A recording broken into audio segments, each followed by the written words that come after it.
Hey everyone, before we get on with the show, I wanted to do a modified black woman shout out in support of relief efforts for Hurricane Harvey. We have a lot of listeners in the Houston area and we have even more that want to help. Now I'm not going to get into reasons why you shouldn't donate to the Red Cross, even though they should be obvious, but we know people want to give and there are a lot of people out there that need relief.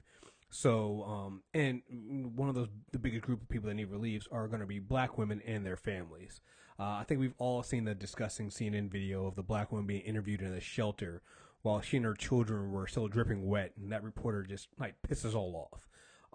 We know people need help, and we want to make sure that effort gets out there to them.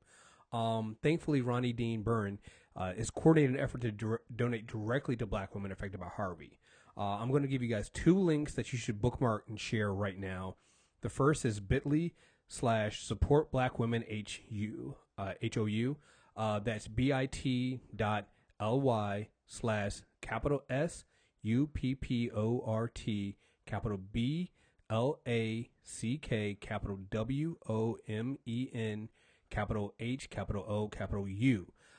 This will send you to a Google document that has the PayPal, Cash Me, Venmos for black women and their families that you can support directly. You just pick a name on the list, give generously. The money goes straight to the families there. These families have been vetted. These are people that need help that are in Houston. I'm not sure. I'm pretty sure this is just Houston, so I don't think they. I know that Louisiana is also getting hit too. I think this is just for Houston. You can also share the list on social media using the hashtag support black women HOU. The second link is for black women who are affected by Harvey and would like to be added to that list, the donate list. And that one is bit.ly/support with a capital S, capital B, capital W, capital H, capital O, capital U. Support BWHOU. You can complete the Google form there, and once your application is submitted, someone will get back to you, and they will add you to the list. If you are a black woman who is being affected by Harvey, reach out, fill out this form. Somebody will get back to you. If you know black women and their family that are affected, send them this so they can get their release from there. This is money that's going directly to them. This is radical support that gets the money directly to where it needs to go. No more going into organizations where only a portion of that money gets to where it needs to go. This money is going directly into these families' accounts. We know it's being hit. If you listen to the Insanity Check, then you know at the end we had LaToya talk about the FEMA response and how heartbreaking of what's going on there is happening. This is money that's needed and is going directly to where it needs to go. So please share this information. Donate what you can. Check the show notes for all the shows that we put this in front of. We'll make sure we include the links there for both the list for you to donate to as well as the application. Like I said, support what you can. You guys have supported us. Please, pay that forward and support others. Thank you guys now, and now on with the show. Another man done gone. Another man done gone from the county from another. It's Jax. What up, Dallas? Let's go.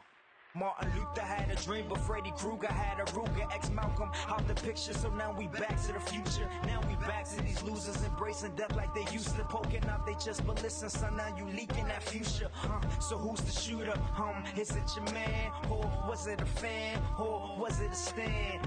Pop would beg to differ. In hindsight, I bet you he said he was not a nigga. Plus Biggie Smalls was just minding his business, yo. Smoking an Optimo. Somebody got to drop the homie Biggie has got to go. And they couldn't stop it, no, I wish that they could. Yeah, the world needs change, but man, I wish that we would. So why the long frown? A man harmed from a 4 pound. His blood ripples on the floor from the war sound. His mama sitting at the wake, hoping the Lord's found. Another dead, another gone now.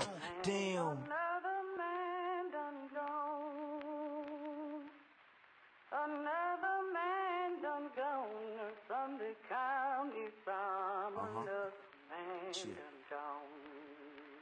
George Eliot said that it's best to be what you wanna be. Fucking do what you wanna do, so I do what I wanna do. Bet you did it to floss. Bitch, I did what I wanted. Bet you did it and lost. Bitch, I did it and won it. Shit, I'm never coming back. Listen, I just wanna rap. Gee, I told y'all all of that. On about a dozen tracks. I don't give a fuck. I just wanna rap. Spitting fire this track like a fucking thundercat. Plus this mic is bleeding rojo. This shit is a no-no. Rolling in that low-low. Plus I'm from that Baltimore. Need a folk, smoking on my logo. Ready for the wall and we so-so. Sit it with the flow, somebody got a ropo. Heard the lanes and I swear they so-so. Too much love for the fame just to go broke. You said think I had the rap game in the show card. Never think I got the whole world in a rope. Gotta think of damn dog, you crazy. Is he the next Jay-Z? My crystal ball is hazy, but I don't know, maybe. Welcome back to the Insanity Check podcast on this holiday weekend, Labor Day weekend. Show almost didn't happen, but we're going to do one for you anyway because that's what we do here. Joining me in studio is the lovely Ashanti. How are you doing, man? Hi. Thank you for being on here. Now that I have you in here, I can go ahead and say this right now. We are going to do an Scare Soldier. We did one. They got to get you on record. No. We'll probably do a couple because I know we just watched, last night we watched two interesting anthology movies. Really interesting. I would say the second one was the holidays. The last like three were pretty good. But that's, you want to know why? They started having actors and directors that I recognize. Yeah. And I was like, they're pretty good. So we'll do one on that one. And then next week is Creepy Clown Weekend. We get it. Pennywise is back. Woo! And you're not going to the screener with us, but I know. I'm sorry. But I know we are going to go to watch it, and then we'll do a Scarestalgia spoiler review on that one. So that'll be fun. So hey, that's two right there that we're gonna do. And at some point we gotta do Ghost Brothers and Ghost in the Hood. Yeah. Like we've been putting that one off. We gotta do that. But yeah, folks, thank you guys for being in here. I know if you get in this episode, we started with a 3-minute little intro that basically it's our Black Woman shout out for today. We're not gonna do another one in the episode. But we basically, the links that you can find to directly supporting Black women affected by Hurricane Harvey. Just check the show notes for that. Make sure they're in there. The Bitly links are case sensitive, so you need to make sure you put them in, spell them correctly, because if you don't, then they won't go anywhere. So just double check the show notes to make sure you find that one. And then at the end of this episode, put your headphones in. I know some people like, as we get to the end of episode, you cut it off. There's an 11-minute message from Latoya from Secret Sauce. She's been activated for FEMA, and she's going to go into ways people can get help and what's going on there. It's a little low, so make sure you put your headphones in so you can hear that. But definitely, I mean, even if you're going to end the show early, fast forward all the way to the end, the last 11 minutes, and make sure you listen to that and do that. So, and also, Secret Sauce is on its own feed now, and we have 2 episodes coming out this week for that, so make sure you subscribe to there as well. And I'm gonna go ahead and do some other site news now. I can officially say it now. It might not, depending on how quick you guys are at downloading this episode, it might not be up as soon as you do this, but the Patreon is going live this weekend, this holiday weekend. It's patreon.com/MTR Network. Again, we're going to, hopefully next weekend will be the first live show. So if you sign up, you'll be able to get the first live Insanity Check that we've had. And shit, it's been a couple of years. Yeah. Whenever Spreecast went down, like that was the last time we did a live show. So if you want to get in on that, sign up for the Patreon account, and we'll do a live show next week. And I got to, my guest is Rich Jones, and I got to double check with him the time. We'll make sure we put the time out there. Sign up for the newsletter, because we'll put the time for that in the newsletter. And also, if you're on Patreon, you'll be able to get that as well. So, again, that stuff helps us keep going and keeps the other shows free, as well as all the premium shows we're bringing in there. So, do that. And we have a Super Tuesdays ramping up. Deepam and I are going to be recording a lot of Character Corners. Because he gets married soon, so I'm trying to use up all this time now, and so we're trying to get the Character Corners for the rest of the year kind of crammed into record at least in the next 2 months, so September and October. So we're gonna record a lot of and then put them in the bag so that I'm not bothering the newlyweds in the rest of November, December. So just keep track of that. And there's a bunch of stuff in premium that's coming out as well. I've just been late. I've been behind on that. We have 2 more episodes of Molecules and Shit. I think there's a Doctor Who episode that's either recorded already or needs to be recorded. and there's a bunch of other stuff that's coming out. So just keep your eyes open for that kind of stuff, and let's get on with the show. Get this out of the way. So one of the reasons why we almost did the show, I was trying to figure out what we're going to talk about. Because it's a holiday weekend. It's a holiday weekend, and honestly, so much stuff is going on with Trump and them. I don't really always want to talk about Trump and them. This is kind of Trump related because the guy does support Trump, but there's always something going on. And what I found is, have you been paying attention to the thing that's been going on with Joel Osteen? Yes. Osteen, Ovaltine. I'm not going to use his real fucking name because fuck him. So it started off with people, his Lakewood Church was not flooded. There was some flooding apparently in the garage, but it was not flooded. Now I've seen, and the defenses I've seen of this guy have drawn me crazy. If you don't know who Joel Osteen is, prosperity preacher. He's worth between $40 to $56.5 million. He says a lot of that comes from his book sales, but he's a Christians, you should be ashamed of yourself. Right. Come on. All right. And he has a huge church. I want to say they have like 20,000. I can't remember how. They have a lot of members. It's not 20,000. It might be like 5,000. No, maybe grown it from 5,000. Let me look it up. They have a lot of fucking members. And so, there was somebody actually, I don't know if you saw this video. There's actually a guy who walked up during the flooding, walked up to the church and was trying to find Joel. He was like, "Joel, are you here? I want to make sure you're safe. I want to make sure you're not flooded. Are you okay?" They're literally walking up. There's no flooding. There might have been flooding in the garage, but there was no real flooding. Now I've seen some people try to defend this guy, which I don't understand people that defend these kind of preachers. I don't, because they're truly scumbuckets. Like this is a Trump supporting pastor, which should be an oxymoron, right? Like this shouldn't go together. You support Trump and you're a man of God. I don't understand that. But I was seeing all kinds of excuses. People were saying, "Hey, if you're going to have a shelter, you need to prepare for that, right? You need to prepare for it. You need to plan it. You need to ask permission." He said in an interview, he said that, the reason why he didn't open the church as a shelter is because Houston didn't ask him to, right?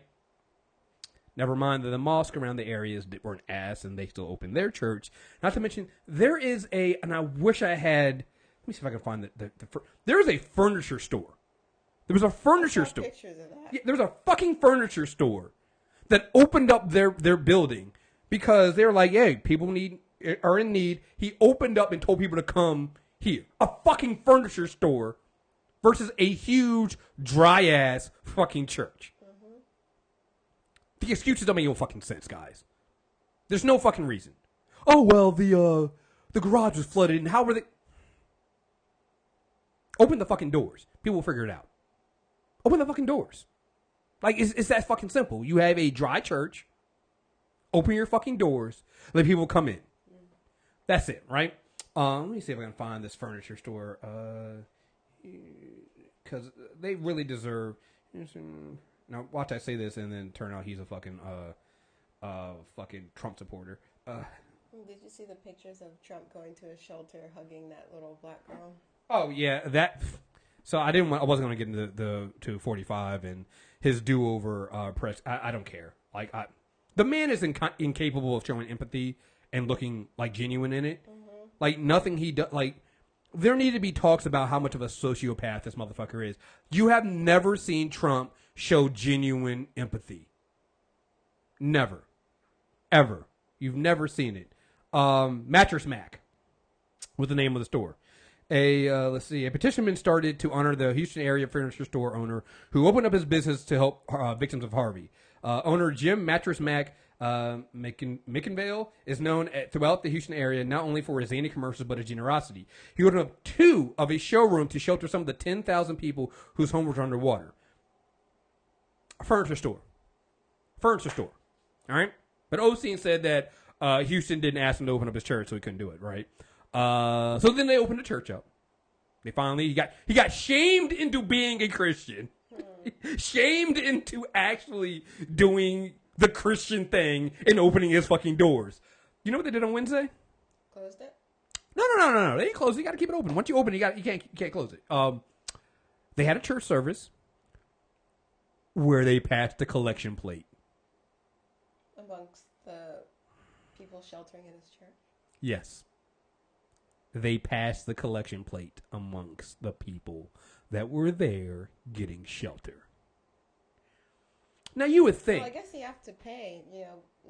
50 cents goes a long way to help a church keep its light bills. I mean, going. I kind of understand. Like, you know what? If there is a disaster and I'm opening this, I want to get something in return. It couldn't just be God's love, right? Because we all know that's full of shit. So we need something tangible. Yeah. So you pass. Can shelter here. Just make sure to grab your debit card or your right. kids' Just make sure you do that, and we'll make sure we'll get right on that and do that. So you would think again that would be the line where people go, I'm not going to support this guy, right? He got torched for that too, I hope. He did, but the weird thing I find is he also has people to go, well, that's normal. Not in a disaster situation. But here's the thing, and this is where people start telling on themselves in their church. Apparently it is.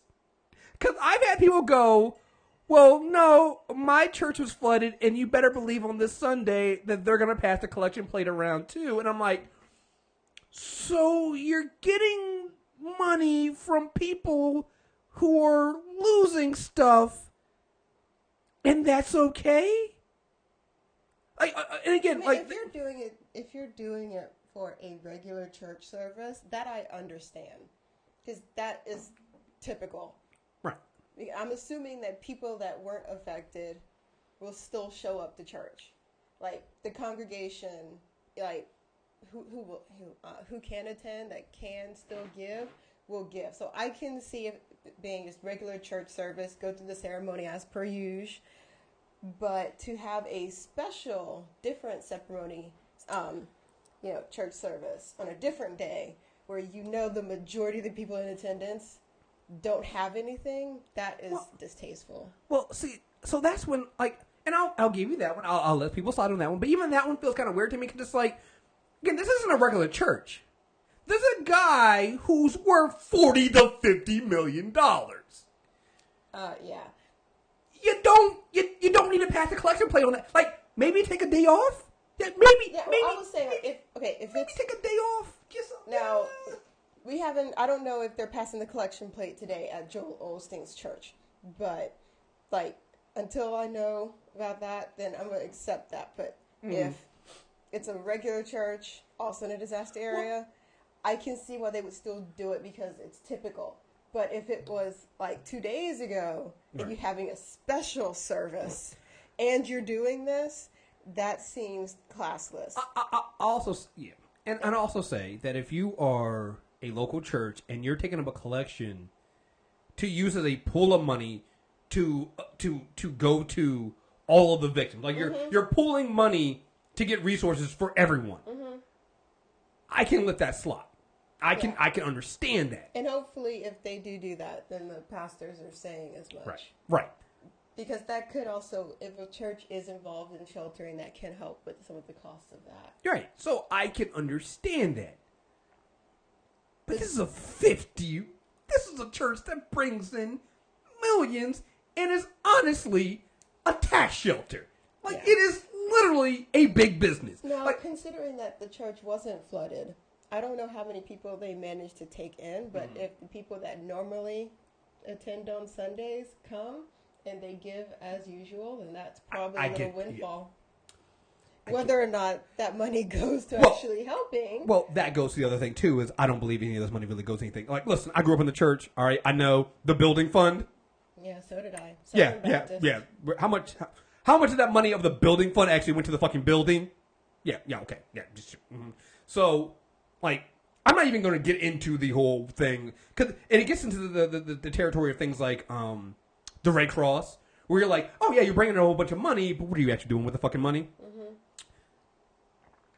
But this, I'm like, I had somebody try to tell me, it's like, well, no, I mean, this is just normal standing operating procedure, which I get, but maybe standard operating procedure we should kind of change that. Cause somebody go, well, they do this too when they go to like missionaries go overseas and they go to like poor countries and they pass a collection plate around there. And I'm like, yeah, that's not really good either. Like that's not like you're not making me feel any better about that. That sounds stupid too. So you're going to an area that's poor and you're asking them to give what they have to you.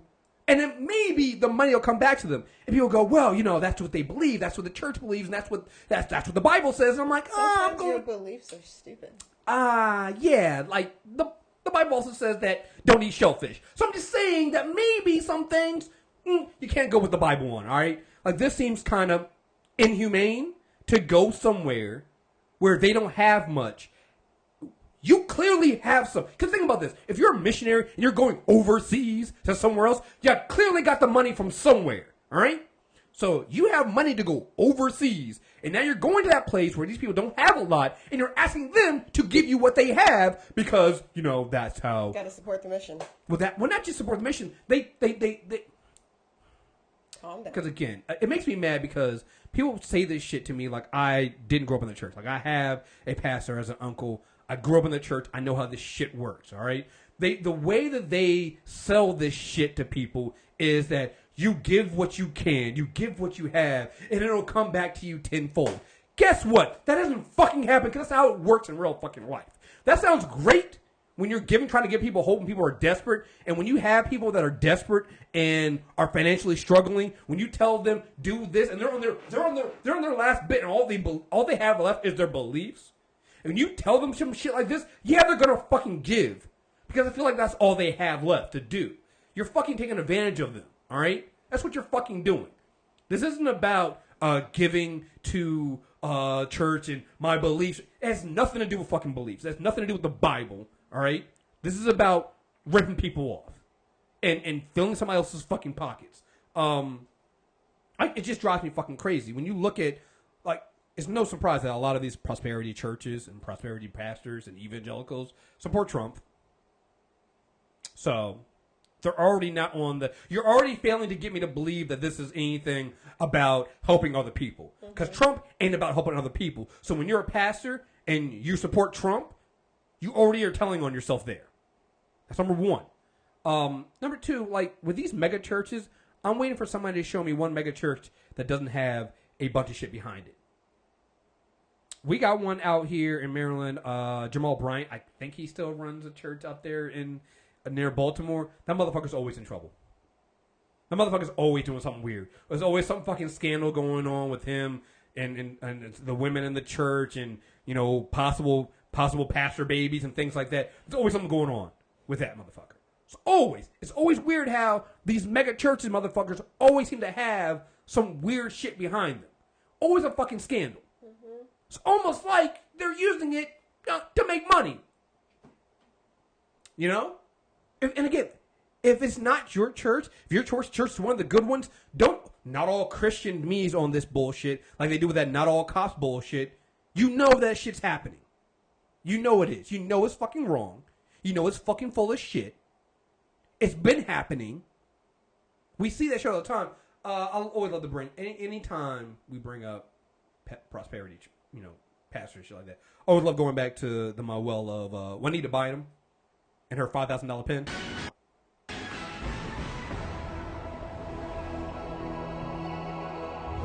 I want every person in here, and these are little requirements.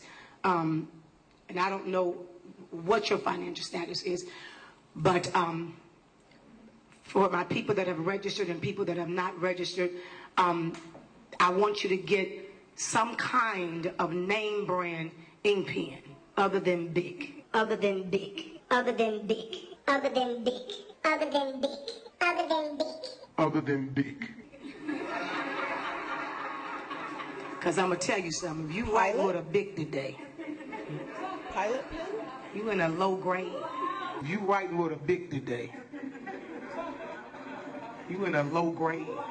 You writing with a big today. I do that. So, excuse the little thing. Somebody did this other video. Because what's happened with Juanita Bynum is some of these videos, you can't find the original because you take them down because they look bad. Mm-hmm. She's literally like, what is a name brand pen other than Bic or Pilot or some other cheap fucking pen you get 10 for $1? Like, well, Pilot pens are not cheap. They're not? No. Oh, how much are they? Well, the ones that I get are like $20 a pack. For how many? I think you get like 12. $12? But 12 in a pack? Yeah, but it goes from like, red, Roy G. Biv, all the way. Yeah. Oh, yeah, that's still too cheap. That's still too cheap of a pen for Juanita Bynum. But it's great writing. It doesn't. Oh, but it's still too cheap. You're being cheap right now. You gotta step your pen game up. You in a low grade. You in a low grade.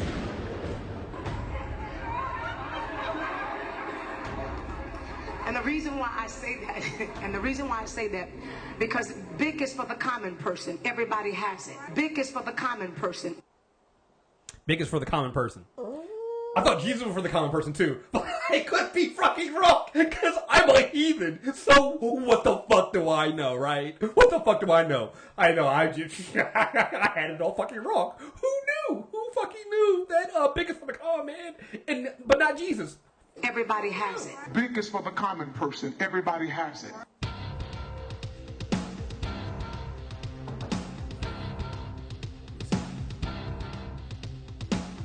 That I want you to have with this class is there's something special about me. Come on, stop putting the thing. Oh. They just print Bics out, they just, they say. And so you gotta upgrade your signature because your name means more than that.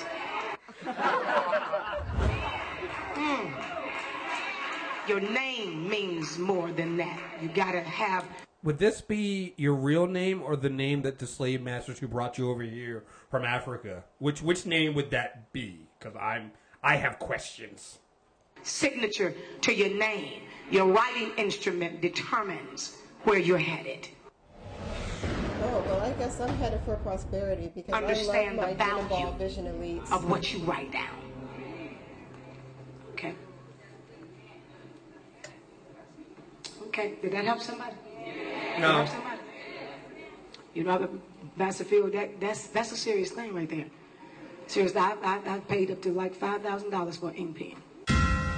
I paid up. Like I told you, you in a low grade with your $12 or $20. She paid $5,000 for a fucking pen. Well, you can get Uniball Vision Elites. You can get a 12 count for $14.78 on Amazon.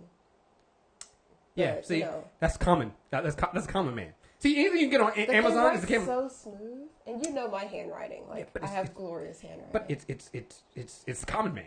It's a common man. It's like, what are you doing? I always try to go back and find. My handwriting is so lovely. People don't even notice the type of pen that the ink is in. They just love my handwriting. That's because you're not using the $5,000 special pen. I'm just saying, step your pen game up. Well, I guess. Well, it would be awesome if I had a $5,000 pen. Whenever I write, like the ink would turn into gold or something. Mm. You know how like when Ariel writes her name on the Sea Witch's like little contract where she gives up her voice and autonomy and voice and stuff. You know what? I would love a magic writing pen for $5,000. Well, you know what? I think you're onto something here. If you pay $5,000 for a pen, I mean, if you're selling your soul to someone, right? If you're selling your soul, you can't use anything less than a $5,000 pen. So you know what? I'm being too hard on Juanita here. I think she's on something. My favorite Juanita Bynum video though is the one they took down, and this happened a few years ago. It was the first time I became aware of Juanita Bynum and her fucking shit. Right? So here's a thing called a threshing floor or something like that. It's a giant pillow top. That's what this shit is. It's a giant goddamn pillow top. But somehow she thinks that's what she needs to pray on. She needs this giant threshing floor thing to put on her floor to roll around on and pray. I shit you not. I remember seeing the video. It's been taken down now. So she was going through a divorce at one point. And because, that's what, I thought that God, whatever. So she's going through a divorce. And she was losing the house that she was in. I think her husband would get in the house. She was moving into another house, and don't feel too sad. It was still like a $400,000 house. But she needed some help because she was losing her threshing floor in the divorce. So she needed a new one. So you know what she was doing? She was asking her congregation to donate to her new threshing floor, and she needed $20,000 for this giant-ass fucking pillow top. A threshing floor? Yes. It's a giant fucking pillow top. At least the one she had before. And in the video was great because she was just all furious like, yes, you know that I need this to help you. It's one of those type of deals. You almost think it was a parody, right? And she showed video of her praying on her old one, and it was literally her dressed in all white because she calls herself the prophetess. And she's dressed in all white, and she's literally rolling around like a fucking toddler on this pillow top floor. It is fucking amazing. It's the most amazing thing I've ever saw. And because she got roasted for it, she took it down. And so you can't get the video anymore. But it was fucking great. You can just type it in and you'll find articles about it. It is fucking absurd. This is the shit that happens. This is why I don't fuck with these people. So I don't fuck with these people that make millions and millions and millions and millions of dollars off of religion. And they have the audacity during a goddamn flood to ask the people in the audience who are victims of the goddamn flood. Here's the thing, all right? If you went to that church on Wednesday, you were a victim of the flood. At some point, because we've seen the pictures of Harvey. We've seen what that area looks. Everybody there is a victim of that shit. Has fallen into that shit. All right? Oh, yes, we had the picture of it. This is great. Yeah. Mm-hmm. Yeah. Let me see if I can't really see it in here. But that was her on there. Yes. That was her dressed in all white. It looks like a giant pillow top, doesn't it? Mm-hmm. Yeah. $20,000. $20,000. How much she needed it for? She has 3 mixed matched, like Neapolitan colored cushions on the floor. Mm-hmm. Next to. But she needed to pray for you. Is that a picture? She has the Ark of the Covenant in her prayer room. But if she doesn't have that, how can she pray to you? How can she pray to you? Because I was under the belief, again, because my motherfucking heathen, I was under the belief that you could come as you are and you can pray anywhere and Jesus and God would hear from you. Like, I was under that belief, but I guess I have it wrong. I need a giant threshing room floor. So I'm asking right now, on the spur of the moment, I need everybody to go and donate to Movie Trailer Reviews so we can get a giant threshing floor so I can pray for you all. All right? I need that. I need that. As a matter of fact, I'm going to take it down. I don't even need that because we got a small little studio here. I just want one big enough for the studio. So I'm just going to ask for $5,000. Just $5,000. Give what you can to help us get this so I can roll around on there and pray. And I'll pray that I can pray for you guys better. And then we'll go from there. But, yeah, it is fucking absurd. So weird. Yeah. You remember when Pastor Eddie Long had that Jewish scroll of baby foreskins wrapped around him? I forgot about that, yes. Again, find me one of these mega pastor churches, these mega pastors, who isn't full of shit. All right? Like, every time you bring this shit up, people feel like they're personally attacked. But I want you to think. You should probably feel personally attacked. Look, you should feel personally attacked for believing these motherfuckers, all right? Think about the shit that they're asking you to do and the things they do, right? And think about how fucking ridiculous it is. All right? It doesn't make any fucking sense. If a furniture store in Houston can open their fucking doors, why could... And here's the thing. People are going and making all these excuses. Why did Osteen have 3 different excuses? First his first thing was, we're praying for you. We're not opening the door. We're praying for you. Second it was, we're flooded. Then it was, we're opening the doors, but Houston didn't ask us to open the doors, but we're opening the doors now. There were 3 different fucking excuses for why the doors weren't fucking open. So, like, which is it? So once you start giving 3 fucking excuses, you know what you're telling me? You're full of fucking shit. You're full of fucking shit. That is it. That's the thing. You're full of fucking shit. So, Eddie Long, Creflo, I can't for the life of me understand how anybody follows anybody named Creflo fucking Dollar. Creflo Dollar. Creflo Dollar. Running back from Mississippi State. Creflo Dollar is some shit that you sign your name as if you're a fucking like you just we saw this yesterday. You kidnapped an Exxon executive. That's what you sign your name as, all right? If you just kidnap somebody from Exxon and you're sending a ransom letter, you sign your name Creflo Dollar, all right? That's what you do. That is not the name of a pastor you're going to follow. Hey, where are you going today? I'm going to the... Creflo Dollar sounds like a pimp's name. Well... Hookers at the point. Well, I'm not... There's a lot of... Honestly, is there really that much difference between some of these prosperity preachers and pimps? Mm-mm. Is there? Prosperity pimps? Just saying, there might be a lot of similarities there. And, yeah, so... None of them positive. No, nothing's positive on that. Nothing's positive on that. Like, it drives me crazy, like... What do you need? Like, let me see, there were a lot of articles on this, and again, it makes sense that somebody like Osteen is a Trump supporter. There's an article from Vox. The Prosperity Gospel explained why Joel Osteen believes that prayer can make you rich. In the wake of Tropical Storm Harvey, which has resulted in the deaths of at least 46 people, few narratives have captured the public imagination or anger like that of Joel Osteen and his Lakewood Church, one of the largest mega churches in the country. Osteen's seeming hesitation to open his church as a shelter for evacuees provoked an intense social media backlash.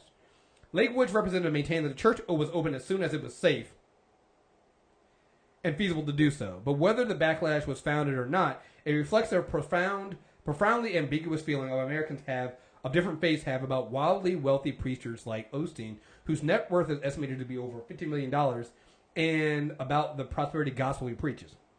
As Laura Turner notes in an excellent piece for BuzzFeed, no theological transition is as rife with accusations of hypocrisy as prosperity gospel. It's distinctly American theological tradition.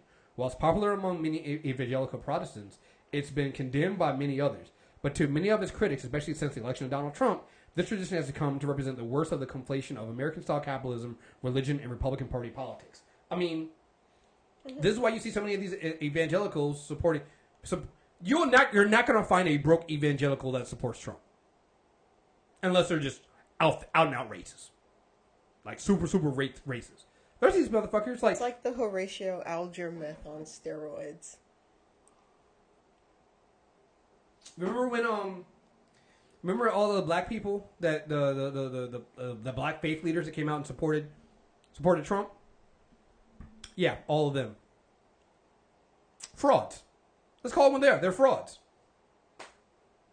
I mean, like, and so when you get mad at people calling out Osteen and stuff like that, these are the people you're defending. Why are you defending this? If your church doesn't do this shit, if your church doesn't do anything questionable, if your church doesn't do anything that harms the people that's supposed to be helping, why do you care? It's like being a good cop. If you're a good cop, you know there are plenty of bad cops out there. You don't have to go out there and defend yourself. Well, I think because they get to skate by because they've done like random acts of kindness to someone where, someone needed like a handout to pay their rent. And Joel Osteen's church just gave them a check, no questions asked. They needed, food. Joel Osteen's church wrote them a check, no questions asked. It's like little stuff. He lives in a $10 million house. Yeah, but he helps the people when they need it most. I also love the comeback, which is, well, what are you doing? He's doing more than you. Well, I would hope so because he has a $10 million house. He's worth $50 million. I would hope he's doing more than my broke ass. Right. Meanwhile, Leslie and Marissa are able to help probably more than he's impacted in his whole career as a pastor. And they're a small operation. Since November, they've done more. And when you do it relatively and you break down what they've done with their money versus what Leslie and Marissa have done with their money in Safety Pin Box, I guarantee you the percentage is probably higher. Mm-hmm. And mind you, Safety Pin Box is for profit. It's for profit, and the money, most of their money goes. Like, that's what you do. Like, that's why people are so upset about the prosperity preacher stuff. It's like, okay, fine. You have nonprofit status. You don't pay tax, and you bring in all of this money. He's full of shit because they always like to say, well, he makes most of his money from the book sales, but he gets the book sales because of fucking church. It's all in the same thing. It's one and the same. Yeah, it's cyclical. I mean, you have to groom your congregation and grow your audience in order to get $50,000 or $50 million or whatnot in order to have book sales that incredible. So, and then you're also going on tour. I know pastors, go to visit other churches. So that's just, getting more, broadening your audience, getting more book sales. Like, it's a business. You're profiting. It's an entertainment business. That's what it is. Call it what it is. It's an entertainment church business is a for entertainment profit business that gets non-profit status. So what it is. And if you're getting mad at me, juxtapose what we did, what we're seeing with Joel Osteen, with that image of, because there was an image of a black pastor who is in floodwaters. He's on top of a car, looking in there to try to see if there's anybody stuck in the car. There was that image out there. I remember seeing. I try to avoid a lot of the images coming out of Harvey because it is devastating. But I remember seeing the image. It was somebody was like, "That's a pastor, and he's going around in his community checking cars that are flooded to make sure nobody's trapped in there." Compare what that guy is doing to what Joel Osteen is doing, and you tell me this motherfucker is of God, or you tell me that he needs to be defended. You roll your fucking sleeves up. You have that much fucking money. What are you doing to help? Listen, the football player J.J. Watt, in the course of a week, yeah, $12 million. And I saw raised. trucks. I saw images of like huge trailer trucks that during the middle of the night or something, just being loaded up with supplies. Like, that's an incredible effort. Like, seriously, shout out to him. I don't know what team he plays for. He's Houston. Yeah, he's from Houston. He plays for Houston. He plays for the Texans. Oh, okay.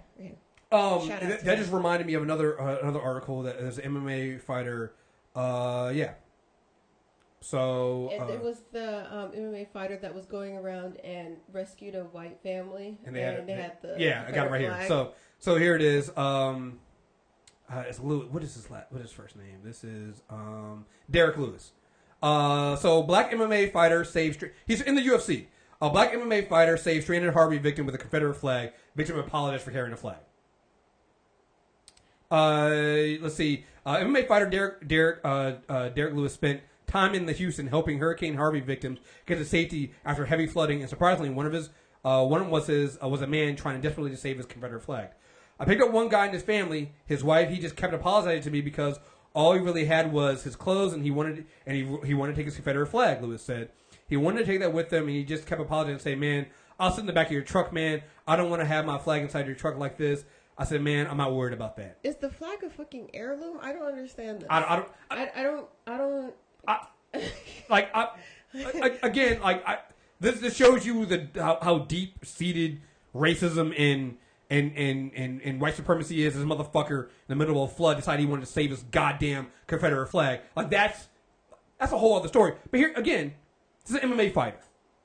MMA fight. I'm gonna tell you right now, Derek Lewis ain't making no $50 million. All right, he was out there. He's literally out there, and I saw it. He was out there in the water, picking up people. What is Joel Osteen doing? He has $50 million. What is he fucking doing? If that's his community, what is he doing? He raised some money. He passed a collection plate around the service. He prayed for people. He opened his doors up eventually. Like, are you fucking serious right now? What is he actually fucking doing? He has more than any of these other fucking people. He should be doing more. You ask more people who have more. What is he fucking doing? It fucking pisses me off when I see people defend people like this. This is a Trump-supporting, Trump-voting son of a bitch. All right? He's a racist son of a bitch who's getting rich off of fucking religion. Let's call it what it is. And he's doing about as much as Trump is fucking doing. He only opened his goddamn doors. He's only doing what he can to make himself fucking look good. It was a bad PR thing. He probably had his big PR machine come out there and decide we're going to do something different. That's what fucking happened here. fuck him. This is not the guy you need to support. If you are religious and you are Christian and you are about your church and your church doesn't do this shit, don't defend this shit. He's doing the bare fucking minimum. $15 million. He lives in a $10 million house. Come the fuck on. Come the fuck on. And fuck Tyler Perry for that. I donated to Joel Osteen. Fuck you for that, man. Out of all the money you could donate to, you went to Joel. Really? Really? Wow. Okay. I'm sorry. You probably should have kept that. I didn't know that. It just pisses me off. It just really pisses me off. Because, like, the excuses don't make any sense. I literally saw some people going, well, what are you doing? Do I have $50 million I don't know about? If I do, that'd be great. I'd do way more. Do I have a huge church that seats 16,000 people that wasn't fucking flooded in Houston? If I did, I didn't know about it, but I'd open the fucking doors. You know? Here's the thing. As a person who is notorious for not doing things I don't want to do, I know how I act when I don't want to do things, all right? I know how I am. And the way that the Lakewood Church acted, that is not how you act if you really were going to do what you were going to do. If they were really going to open the doors, that is not how you say. Come on. That's not what you say. You know it's not. Come on. That's fucking ridiculous. Oh, fuck him. Fuck him. Fuck all these prosperity preachers and all of them. Most of them voted for Trump.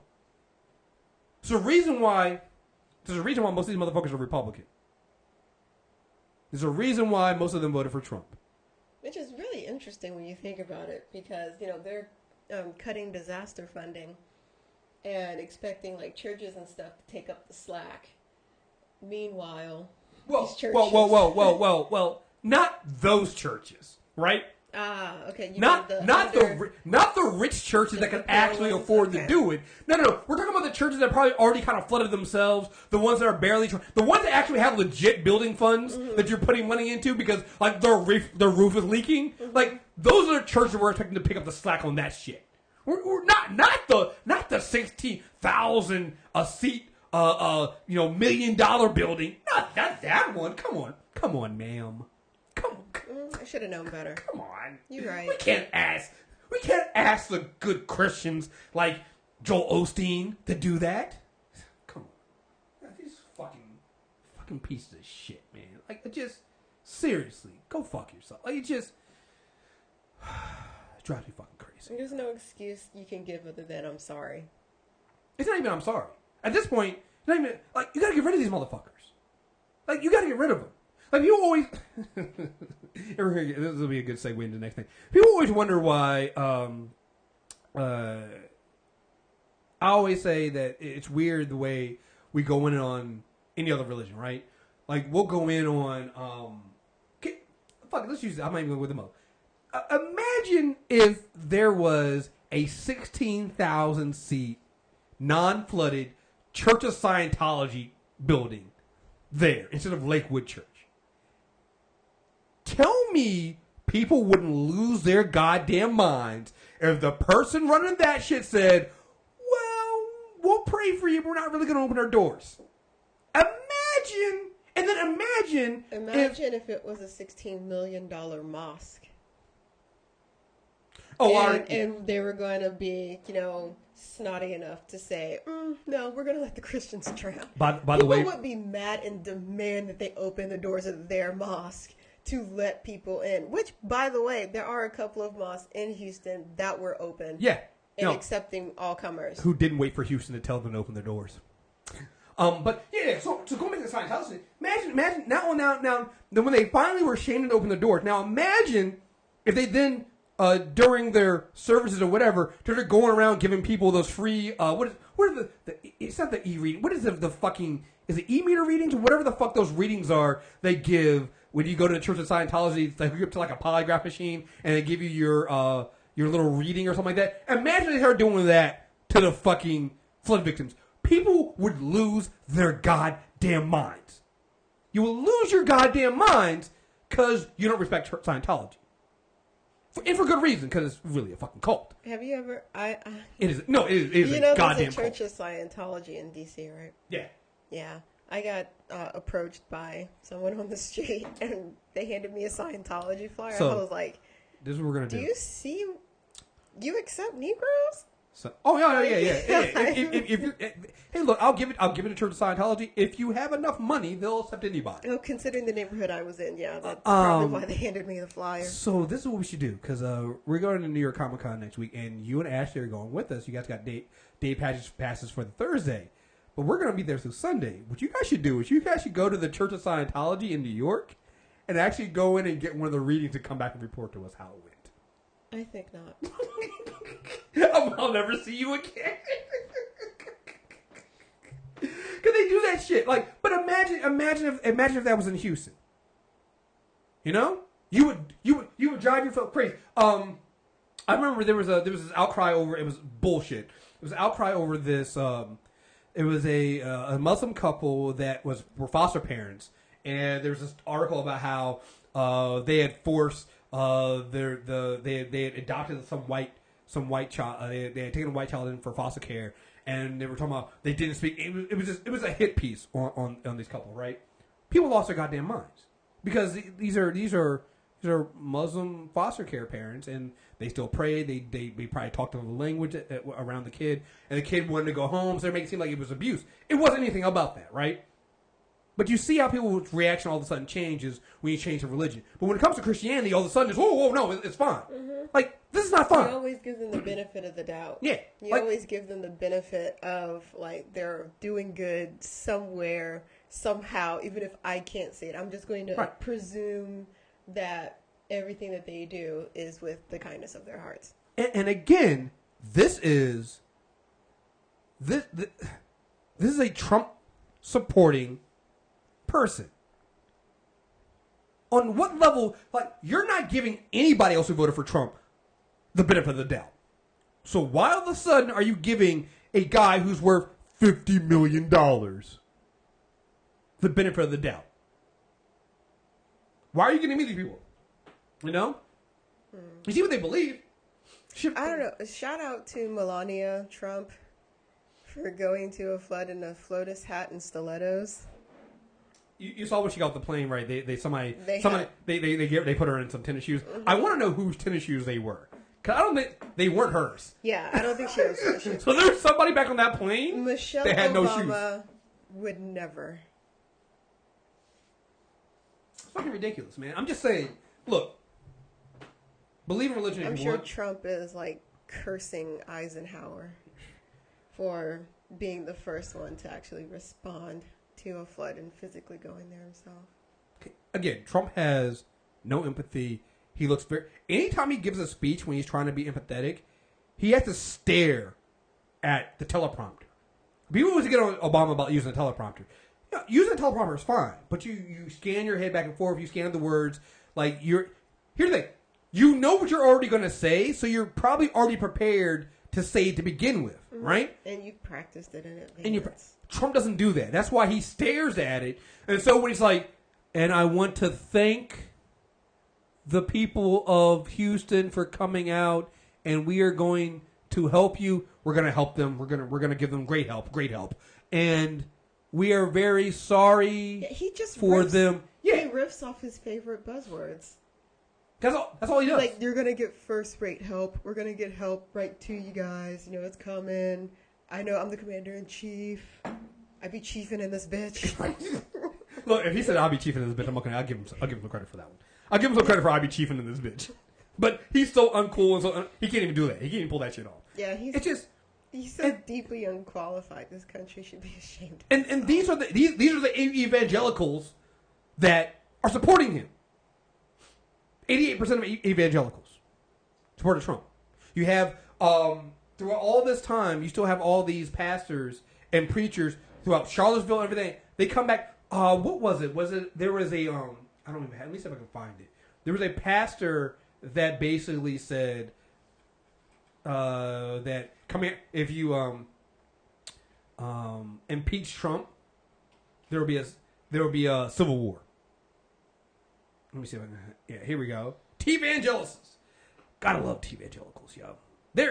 I'm not gonna lie, I kind of miss them. He's had more of them now. You said T-evangelicals. No, I did. I did see T-evangelicals. I did. I fucked that up. But just roll with it. Ladies and gentlemen, I've been drinking. What have you been? Televangelist has become T-evangelicals. T-evangelicals. I'm just leaving it go. I can't say Why that can't I'm you- mad at the change. I think that's funnier. I don't respect them. That's all that matters. Here we go. Here's whatever this fuck. Jim Baker. Kim Clement, before he died, he prophesied they will be screaming impeachment, impeachment, but it will not happen. That's true. Kim Clement prophesied. Well, I'll tell you what. I will predict if it happens, there will be a civil war in the United States of America. The Christians will finally come out of the shadows because we are going to be shut up permanently if we're not careful. Christians are in the And shadows? God says faith without works is dead. That's right. We have to do things. You guys ain't working. You fucking racist. Kentucky Fried Colonel motherfucking look. Oh, what the fuck is he saying? Are you serious? Like, He's saying the good white Christians are going to come out of the shadows. In God We Trust was added into our fucking money because of religion. It wasn't there at first. What are you talking about in the fucking shadows? Oh, you know they're about to take Harriet Tubman off the 20. I'm not even getting the Muchin and his fucking bullshit ass. What? And actually, honestly, just real quick as an aside, that makes sense, and I knew that was going to happen because Trump is a fucking Andrew Jackson fan. So he is an Andrew Jackson fan. So it actually makes sense that they're not going to. He doesn't want his favorite fucking genocidal maniac to be taking off the fucking money. So I fucking understand that shit.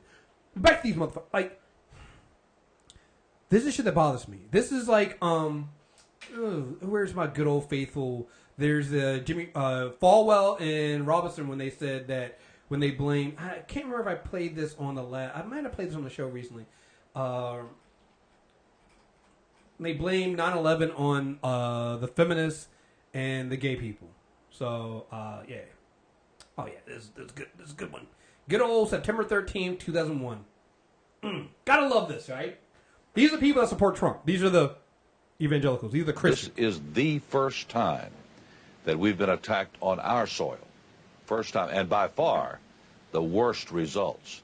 And I fear, as Donald Rumsfeld, the Secretary of Defense, said yesterday, that this is only the beginning, and with biological warfare available to these monsters, the Husseins, the Bin Ladens, the Arafats, what we saw on Tuesday, as terrible as it is, could be minuscule if in fact God continues to lift the curtain and allow the enemies of America to give us probably what we deserve. Well, Jerry, that's my feeling. I think we've just seen the antechamber to terror. We haven't even begun to see what they can do to the major population. The ACLU's got to take a lot of blame for this. Oh, yeah. And I know I'll hear from them for this, but throwing God, or successfully with the help of the federal court system, throwing God out of the public square, out of the schools. The abortionists have got to bear some burden for this because God will not be mocked, and when we destroy 40 million little innocent babies, we make God mad. I really believe that the pagans and the abortionists and the feminists and the gays and the lesbians who are actively trying to make that an alternative lifestyle, the ACLU, People for the American Way, all of them who tried to secularize America, I point the finger in their face and say, you helped this happen. Just FYI, that's Jerry Falwell Sr., who I'm actually glad is fucking dead. But his son, Jerry Falwell Jr., is also a very vocal Donald Trump supporter. Yeah, he's right. Yeah, Apple right up there with them. So far from the tree. Right. So, yeah, these are the people you're defending when we say fuck them and their responses to this shit. They blame things like this on this. Yeah, they blame it on the feminists. The feminists call us 9/11, and the abortionists and the pagans. Who okay, we're going with the pagans. Okay, yeah, not. I mean, if you saw the movie we saw last night, I mean, damn. But yeah, they're all to blame. Not 30 to 40, 50 years of bad American foreign policy. No, not that. Feminists and abortionists and yeah. And both of those motherfuckers, rich as fuck off of religion. It wasn't Jim Baker. He was married to Tammy Faye, right? I'm not sure. In 700 Club, yeah. Because I remember her, like, big hair and, ostentatious makeup and stuff. No, I remember, look, if you're gonna prosperity pimp for Jesus, you need to be made up. Like, Jim Carrey did the most hysterical impression. He and, like, Damon Wayans did the impression of the two, like, televangelists on In Living Color. Yeah. Oh, man. You should look it up. I'm not gonna look at it right now. I'm not gonna do that. We gotta move on to the next step. We gotta try to keep it moving. Serena had her baby. Hey, it's a little girl. That's good. Good to hear. And I know heard, you don't care. I'm not a. See, this is a weird thing about having Shanti on today for the show is we were like, let's try to find some fun stuff to talk about, but we each love our own fun stuff. So you're into tennis. I have comic book stuff, and I'm like, yeah. So we're gonna have to figure something else out. But the good news is I did hear that the baby did beat Sharapova in like 3 sets already. So listen, I was like, I just wanted Serena to call up the USTA and be like, put me into the first round. I want to play Sharapova because she got a wild card into the main draw. Yeah. And I was like, oh, I would love it if Serena called just to have them put her in the draw to play Sharapova. That way she could beat her ass with a gut full of greatness. So I'm gonna ask you this, because I was seeing some people talk about this. Apparently she was getting center court, and some other tennis stars were kind of mad about that because they're like, yo, she's fresh off a drug suspension. Why are you guys giving her? Because she's a white girl. Oh, okay, that makes sense. She doesn't deserve it. Like she should have to work her ass all the way back up through the challenger circuit. Mm-hmm. Well, and then have to qualify with everyone else. Well, to prove her shit. Hell, James Blake had to do that, and he broke his neck. Well, there we go. We'll go with that's our great women's and white privilege. Not really, but kind of, sort of, in there. All right, let's move on to something else here. This is something that's been I've been seeing kind of weird. Not weird. It's standard operating procedure for how we do things here, and so during the election, there's a whole lot of both sidesism going on, right? Like, Trump and Hillary Clinton, they're two sides of the same cord, same coin. They're both sides are evil, right? If you said that shit, you're full of shit. Oh yeah, you're full of shit. But here's the interesting that's happening, right? So now we're seeing the same thing happening now. People are doing with what's it, Antifa? Like, I don't know what people are. The anti-fascists, the anti-fascist groups and neo-Nazis. So we were doing the same thing. I am finding it kind of funny because some of those Antifa people are also the people that were saying both sides are the same. You're now seeing what happens when you do the both sidesism, because both sidesism is never right. It's never okay, right? It's almost it almost never pans out. So you're seeing a lot of these articles come up, and it came to the head because none of it came to the head. But I know Trevor Noah got in trouble for it because the Daily Show made fun of him, called them, I think, the vegan ISIS, which laugh at it, but it's wrong. But like, he got in trouble for it, so I started looking it up, and apparently there were a lot of articles about this. A lot of articles that were basically comparing the anti-fascist groups to Nazis, and basically going, well, there was an article that came out about, Politico wrote an article about how the FBI it labels some of these groups, anti-fascist groups, as domestic terrorist groups. People made a big deal out of it, but I'm going to tell you right now, I guarantee you a lot of those groups were probably already on the list to begin with. Mm-hmm. I mean, these anti-fascist groups have been around for a long time. Not saying, all these groups are right, but been around since fascism was on the rise. Right. So, and I can believe when you have a group that goes around and, does certain things, I can see why the FBI would be there. I don't think that they put them on the same level as, say, because here's the thing. You don't see white supremacists? They don't, because you never saw the FBI. People found this out. The FBI came out and specifically said, white supremacist groups and right-wing groups are on the rise and are a major fucking problem. Like, they don't do that with anti-fascist groups. They might label them as domestic terrorist groups, but they're not actually putting them on the same level. But I'm seeing a lot of people do that, right? And it's bullshit. Like, here's an article that came in the Boston Globe where it's like, there's more than one side to the story. And I'm just like, oh, God, this is not going to go good. So at one point in the article, so according to the calculations by the Cato Institute, nationalists and right-wing terrorists have been responsible for 219 murders on American soil since 1992. I'm going to tell you right now, that's probably fucking low. Because what you got to understand about white supremacist groups and white nationalists is some of them don't get funneled into that. Mm-hmm. They don't. Left-wing terrorist groups are some way behind, having claimed only 23 lives. However, 3/4 of the victims of the far right were killed in 1995 Oklahoma City bombing 22 years ago. More than half of the leftist murders have taken place beginning in 2016. Which, again, I don't believe any of these fucking numbers. Because I think you're leaving out a lot of things that could probably count for right-wing terrorists. Because how many people died in Oklahoma City? It was like 140-something, I think? Mm-hmm. Yeah. So a lot of them children. Yeah, I think you're missing a lot here. But then the article goes on, but wait, let's not allow the fascist and anti-fascist distractions for the most significant source of political violence over the last past 2 decades, Islamic extremists, who have killed more than 10 times as many people on the far right in the United States since 1992. True, most of those died in 9/11, but the Islamists still lead by a meaningful measure. See what they just did there? Mm-hmm. So they qualified the right-wing murders by saying most of those happened in 1995. But then when they brought up the Islamic terrorist ones, they said that, oh, well, yeah, sure, most of these came from one event in 9/11, but we're still going to count them.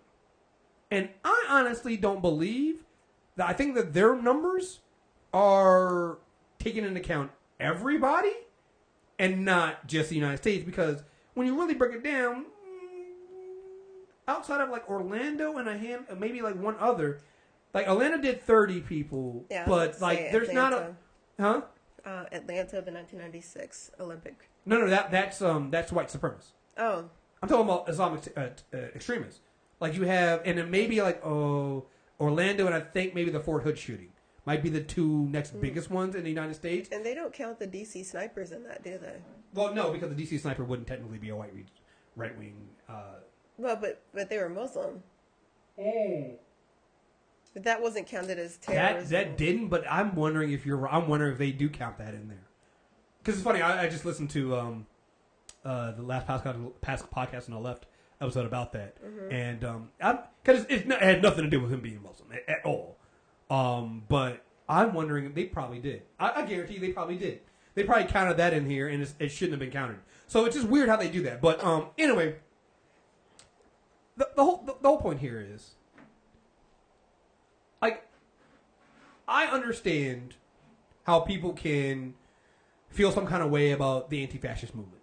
Definitely. Like, I remember they were here in D.C., and there was that video that went viral a little bit where they were throwing some stuff in the street, and they were burning it. And a black guy came and was like, "Yo, what the fuck are you guys doing? Stop. Yeah, stop burning this shit, because you guys are coming from out of town. You're burning shit in our fucking in here. You don't fucking live here. You're not going to be the one that deals with this shit. You're not going to be the one to clean it up. Stop doing it." I think that's a valid point. You can have legit critiques about some of the things they're doing. That's fine. But here's the thing. On one side, you have the anti-fascist movement, and maybe they destroy some property. They have some stuff going on here. On the other side, you have fucking Nazis. In that comparison, you don't need to get nuanced discussion on what you don't need to sit there and focus on the things you disagree with the anti-fascist movement on that. They're opposing Nazis. It's good enough for me in this case. I'm fine with that. Like, it's fine. Like, I think one of the problems is people don't recognize the violence of these white supremacist groups. Mm-mm. Them just showing up is violence. So, like, people, like, there is apparently the anti-fascist movement. I think it wasn't Boston. Somewhere else. They showed it in Boston, but there's somewhere else where the Bay. It might have been. Berkeley? They showed it, and no, it wasn't Berkeley. They did Berkeley. There was a Berkeley event a couple of months ago, I believe. Right, there was a Berkeley event. But there's event supposed to be another one. Yeah, there was. It might have been I think it was in California, like last week or so, and they beat the fuck out of some of these right-wing fascists, right? And the people were like, "We were just there for free speech. We weren't." And to give them credit, the right-wing people, they did not show up like they did in Charlottesville, like armed to the teeth or anything like that. But here's the thing that's missing: them just showing up is violence because of the fucking message. Their message is basically white people are up top, everybody else is below us, and we're trying to actively suppress everybody else. That is fucking violence. And you have to meet that with fucking violence. Throughout history. Like, what did the British think about the terrorists who threw the tea off the fucking side of those boats? They're fucking terrorists. It was a violent act. They destroyed some personal property. Think about the messaging that came out of that, right? But who did we side with on that one? Because there was clearly a good side and there was clearly a bad fucking side. Never mind that they were very problematic in the fact that they dressed up like Native Americans. We'll leave that aside. But we side with one side because one side is right and one side is wrong. And if you were black, you sided with the British because at least they give you freedom, which had its caveats, but still. Well, there's that. We're getting complication right now. But that's actually a good point because even with the anti-fascist movement, there's complications with this. It's very complicated. Like I'll be honest. I think part of the problem with just my visceral reaction to them is and I know this is not true of the groups because there are a lot of black people that are in these groups and are part of these groups and work with these groups. The face of those groups are usually young white guys in dressed in black. And not gonna lie, just visually right now, makes me kind of nervous. It just does because typically that's not end well for black people. So, but overall, and again, you see some of these movements, they're not a specific political ideology. Like there's one group I think it's very much like a mishmash. Yeah, it's like what is it? The group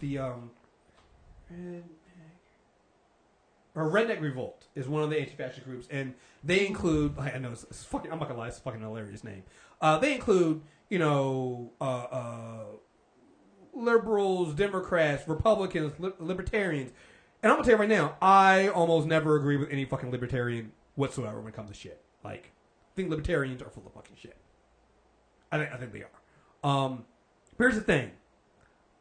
If you look up their mission and what they say they support, they were founded as an offshoot of the John Brown Gun Club, and they support Black Lives Matters, LGBT, oppose economic inequality. Like, and you know what? Biggest thing they oppose? Nazis. I'll let them slide. If they go up against anybody else that I'm kind of iffy on, we'll have a conversation. But right now, most of the things we're seeing them is they're attacking Nazis. Gonna be honest with you guys, I don't give a fuck. I don't give a fuck. And here's the thing: if you watching Nazis getting punched makes you sympathetic to the Nazis, you might be a sympathizer. You might be a Nazi sympathizer. Like, if you're watching Richard Spencer getting punched in the face and that triggers you going, you know what? I think I'm going to go to my next KKK meeting now. If that triggers your tear ducts, you have a problem. You might. I'm just saying. By the way, did you hear a couple of guys were arrested in the beating of that young kid? Yeah. Good. And one of them was the actual, I think we played on the show, one of them was the guy who, the Puerto Rican guy, who made the video about how he had beat up the guy. So he's one of the guys arrested, so fuck him. They got the guy who beat him with the pipe, right? I thought it was all of them. I thought it was more than one. Oh, well, I definitely saw, like, close-up pictures on my timeline where dude had his hand wrapped up in a shirt and he had, like, something metal attached to it. I don't know which one it was. I'm glad they got all of them. Same thing happens with, there was an article about how doxing Nazis is wrong. And I'm like, okay, here's the thing. You can't really dox a Nazi. You're exposing that's a different thing. Like when I think doxing, I think about when you're like what they did to Anita Sarkeesian, who was Sarkeesian. Yeah, sorry. The feminist who was talking about the video games, like sexism in video games. Like they went after her.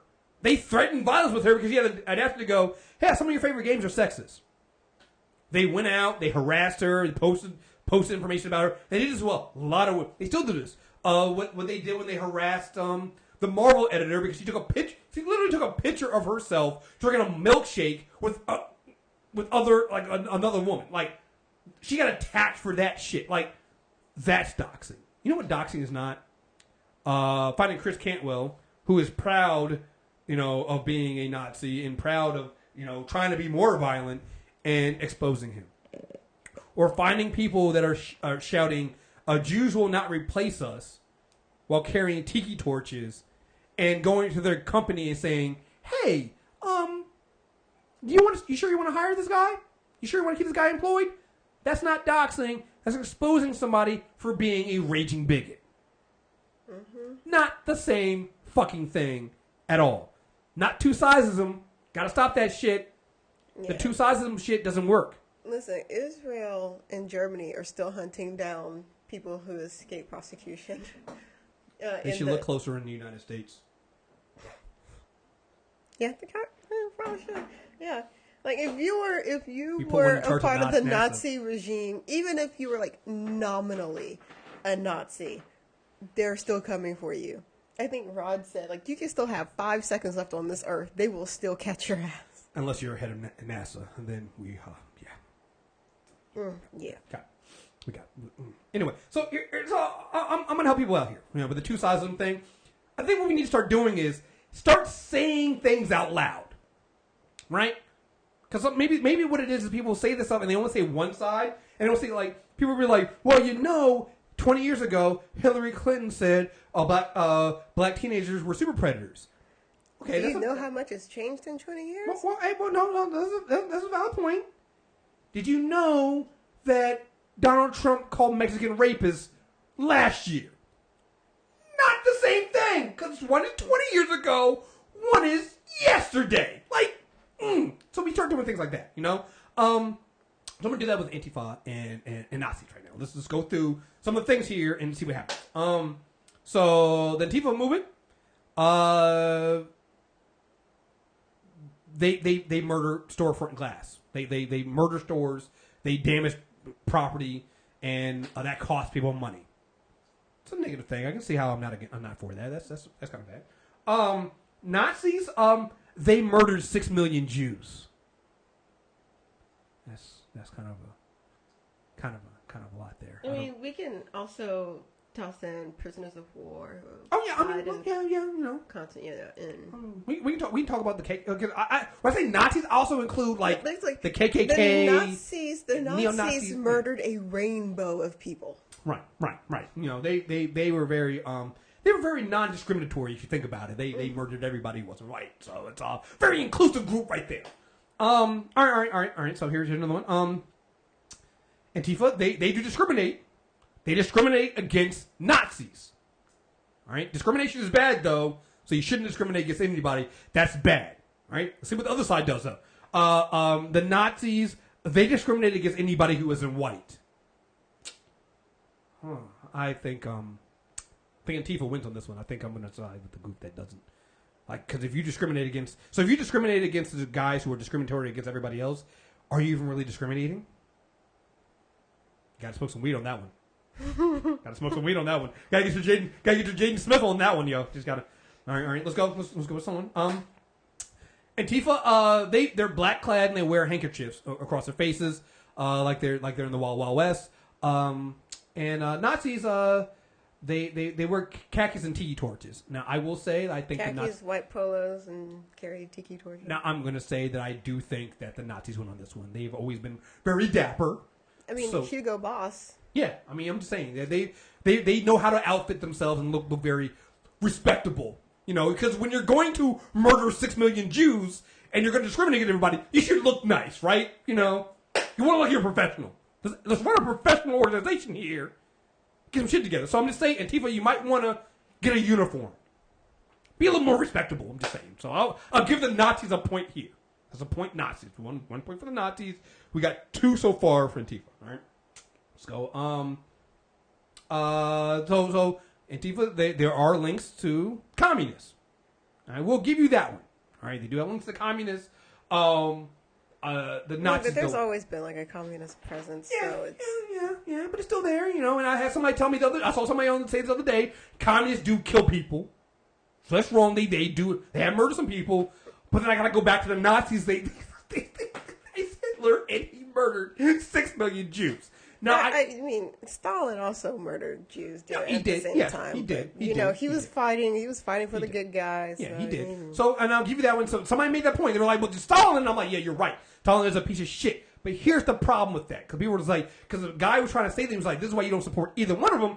I'm like, so who do you support? He's like, America. And I'm like, but the problem with that is we committed genocide against indigenous people. And then you also built an entire country off the back of Africans you stole from another continent. And you sent black Americans who were barely citizens of the country, who lived in fascist conditions at home, who went overseas to fight fascism.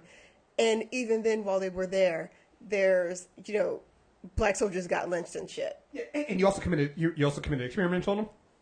Yes. Did you read that report I sent you about lynching of black soldiers during World War II? I think I did, and I saved it, but I didn't read it yet. Oh, and Operation Paperclip, we brought in the Nazis here. And the communists did too, so I actually feel like this one is a wash. We're all full of shit. So this was no point for nobody. Nobody gets a point here. All right. So, let's see. Antifa, they tear down Confederate statues. Again, they're just destroying public property. It's never right. Let's see what the Nazis do. They protect Confederate statues, but then they also vandalize churches and Holocaust museums. So I think I'm going to kind of go with Antifa. Yeah, there was an attack at the Holocaust Museum a couple of years ago. Yeah. One of the security guards was killed. Yep. I think I'm going to have to go with Antifa. Yeah, I think I'm going to go with Antifa on this one because, the Confederate statues, they are technically traitors and racist. So I can see why you should probably tear those down. Nazis are actually, they're vandalizing things like the Holocaust Museum, which I can almost understand too, because most Nazis believe that the Holocaust didn't happen. So if you didn't believe something happened, I can understand why you wouldn't want a museum to that, because it doesn't make any sense. If you don't believe the Holocaust happened, then how can you identify with Nazis? Because wouldn't that also cancel out the the Nazis? Ma'am, I mean, if the Holocaust didn't exist, would the Nazis exist without the Holocaust? Ma'am, listen. This is not a place for facts here, all right? I mean, that's not, just... I'm just trying to apply some logic. This is fake news. Fake news right now. All right. So let's break down what Antifa supports. And what the Nazis support, and maybe we'll see some things there, all right? So, let's see. They support Black Lives Matter, the LGBTQ community, Muslims, ending economic injustice, and white supremacy.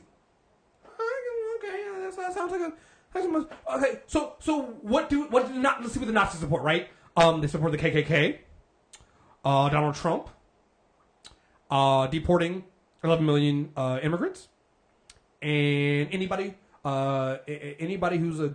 who's for supporting the white race over any other groups. Sounds like a hate group to me, so I don't know if I can give a point to the Nazis on this one. I think I got to go to a point to Antifa on this one. Seem more inclusive, a little bit more inclusive, just. Let's see what they oppose. Antifa, they oppose, this is actually a really short list, Nazis.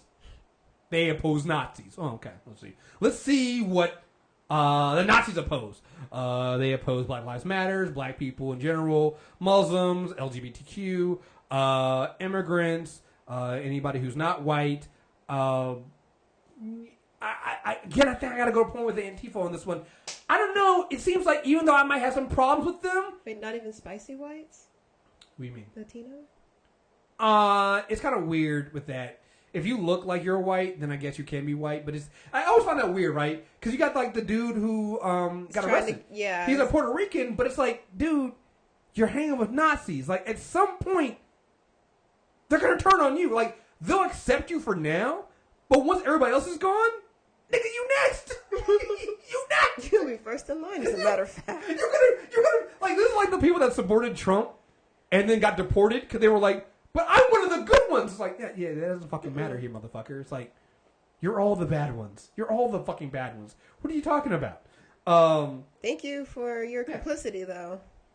But this is what I'm saying. Like, this is where the both sidesism thing goes completely off the rails. Because when you really break it down, you say it out loud. Yeah, I have some issues with some of the tactics that Antifa has. That's fine. I can have that nuanced discussion when we get to that point. But right now, they're taking up against Nazis. I'm gonna let them live. I don't give a fuck. If they're gonna go out there and they're gonna cause Nazis hell, my disagreements can be saved for another time. That's not both sides. The other side is clearly fucking wrong because they're goddamn Nazis. They're KKK. They're racist. Like, you cannot find me somebody in that group who is a good person. You cannot find one thing in that group that, like, nothing that they stand for. Any of these alt-right people, you cannot find one thing that they're like, oh, well, that's actually a good point. I want to hear more about that. Nothing's there. It's all about, it's too PC culture. Even their free speech rally stuff is just masked for bigotry because they're basically saying they want free speech to be able to say whatever bigoted shit they want with no fucking consequences. That's what they believe free speech is. Mm-hmm. Freedom to say bigoted shit with no consequences and spread their fucking shit around. Sorry, no. Not going to support that. Like, that's what this is. That's where the line should be drawn in this. It's very, very fucking simple. And I think part of the problem comes in that is a lot of our media doesn't want to have a serious conversation about what racism is in this country. We don't have a I don't think they're particularly capable of it.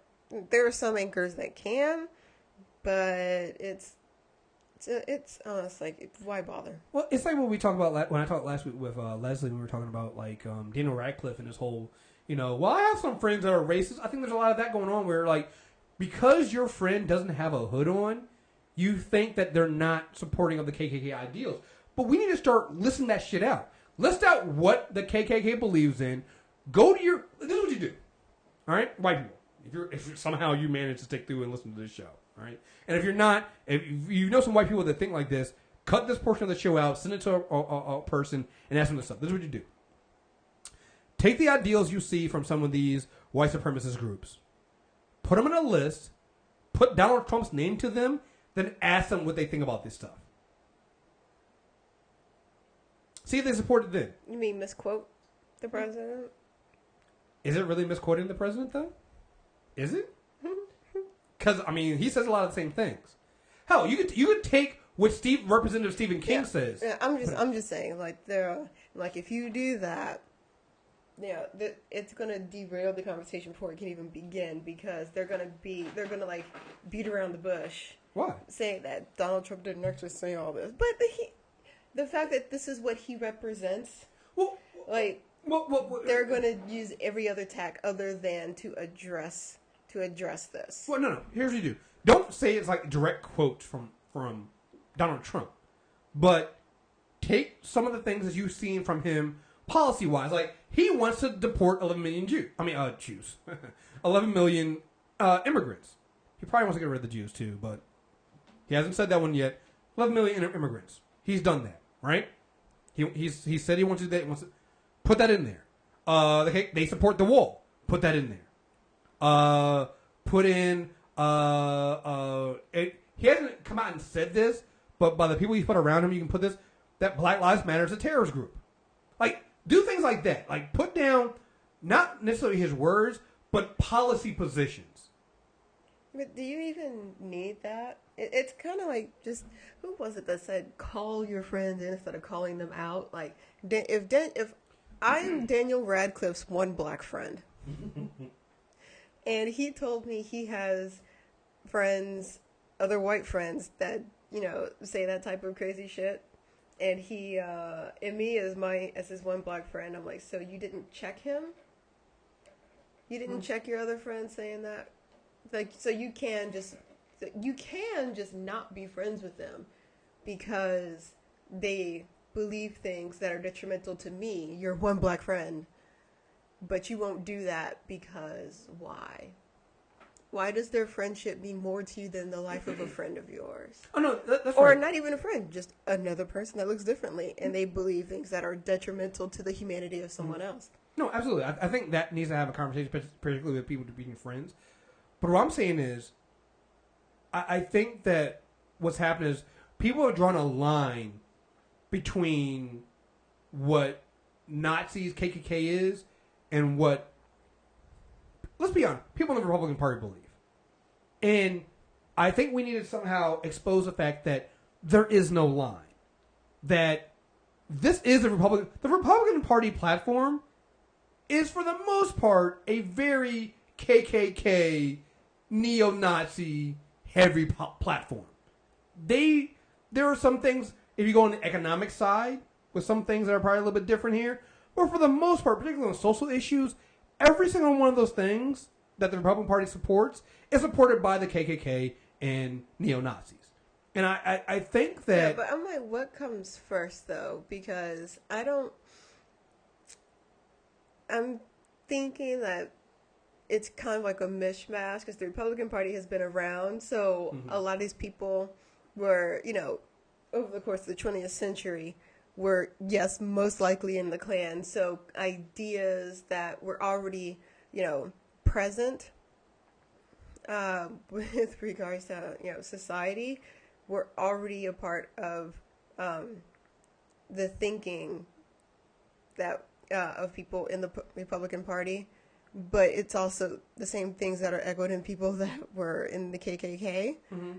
So you don't really need to, distinguish KKK and Nazism, because it all comes from the same brew. Well, no, you get that. You and I understand that. What I'm saying is, I don't think the majority of people understand that. Like, we get that, and I think a lot of black people get that. But this is not. I don't think any. I honestly don't, because if they believe that, I don't believe this both sidesism thing would be going on right now. Yeah. I don't think you would. Because I think people are going like, oh, we need to come together, and this is, like you always say, this is not my Republican Party. I'm like, the fuck it isn't. Mm-hmm. It has been your Republican Party. Yeah. What Republican Party are you thinking about? Well, not the party of Reagan. Yeah, the party of Reagan. This is Reagan. And I just think there needs to be some kind of way of comparing what the Republican Party's figureheads and their people that say, not our Republican Party, what they say compared to what, like, David Duke says. Not too far, not too different.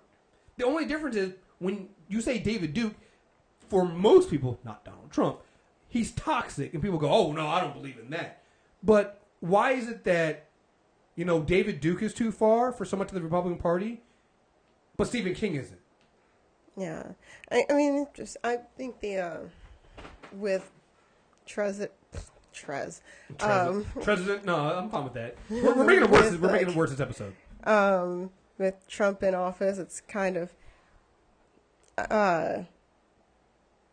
like there is someone in the White House that like symbolizes like rage and impotence and a brokenness in our polity and a breakdown of American hegemony in the world. Like that, he is symbolic of, I guess, a declining, like the decline of American influence, if you will, which is what a lot of, white people that are part of these groups feels like. They feel the decline of like white power and influence. Like they are no longer able to just like surreptitiously go and have like black people be deferential to them, to be able to like snatch a black kid off the street and go lynch him with impunity. Right. It still happens. Unless they're cops. You're not able to like coalesce on a Sunday and go hang a Negro and, take pictures and make postcards and go send them to all your friends and family about the awesome weekend you had. You're not able to physically oppress people the way you once were. You weren't the embodiment of like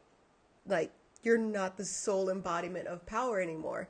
And that is what they feel they have lost and are losing at a rapid pace. When literally the gains that have been made for black folks, people of color, has been to extend those rights that they are full citizens. Right. Because full citizenship to white people has always been the ability to oppress others and consider them not as citizens. Yeah. Like, everyone else has been fighting for their citizenship. And they're the only ones that have been locked into it from jump. And so they feel that somehow me getting a passport is taking away theirs. But, and again, who's been feeding that up to this point? Like, that's why it's always been crazy to me that the Republican Party, feels some kind of way about Trump. And so feels like they're so shocked by Trump. And I'm like, you guys created this monster. Because they projected, like all the crazy shit that he said. Mm-hmm. It is impolitic, improper. It is rude for them who played the game, who understand that there's a facade you must maintain. They could not do that the way that Trump has been able to. So they are able to project all the crazy shit that they wish they were able to say, without consequence. That's why they kind of support him. I mean, maybe it's like a, weird form, a bizarre form of admiration because he's not held by the same, the same kind of social restrictions that they are, because they kind of do give a damn about how they're perceived in the public. Mm-hmm.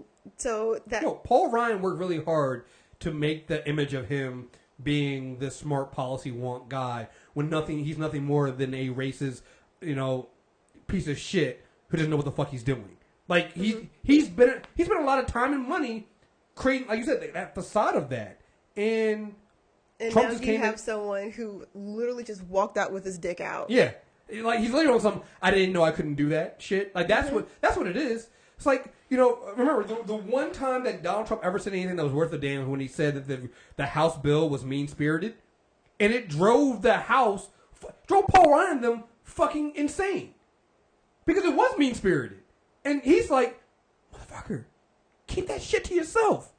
Yeah, we're taking all these people's money, healthcare away. But that's what I wanted to do. Like, that's the thing. That's different. That's the line. People are trying to force this line between Paul Ryan and Donald Trump, and I'm like, Donald Trump is just doing things without the flash and without the curtain. Like, he's operating. He's the wizard behind the curtain. There's just no fucking curtain. Paul Ryan's like, close the motherfucking curtain. Like, I want to pretend like I'm actually caring about these people, but everything he does is not caring about these people. Like. Mm-hmm. I want that line to go away. I want people to start calling that line away. Like, listen, your bill leaves 23 million people without health insurance. You're a piece of shit, just like Donald Trump is. Like, there's no difference here. And people are trying to draw that line. I'm like, no, there really wasn't. You want to deport all these people. Paul Ryan put DACA is going to end. What is it? Deferred actions of children. I can't remember what it came to. It was the Dreamers Act. Children that were born, children of people who came into this country illegally. Trump is thinking probably on Monday. I think. Actually, no. Monday's a holiday, so maybe it'll do Tuesday. Then again, maybe Trump, never. He might do it. No, he's going to do it. It might not happen, but he's going to do it because it feeds his base. That's what he does. And now, if it actually becomes law, we'll see. And if it actually stands, we'll see. But Paul Ryan put out a statement like, "Oh, I don't necessarily agree with," but it feels fake. Just like Donald Trump looks fake when he's trying to show empathy. I feel the same thing from Paul Ryan. Like, when he says things, he looks like he's lying. You're like, you don't really believe this shit. Like the only time I've ever seen Paul Ryan really care. This is just an aside. A few years ago, when my little brother graduated from boot camp, they have the ceremony where all the battalions march out. But during the ceremony, under President Obama, if you join the military, if you were undocumented and you joined the military, you could get your citizenship. Right?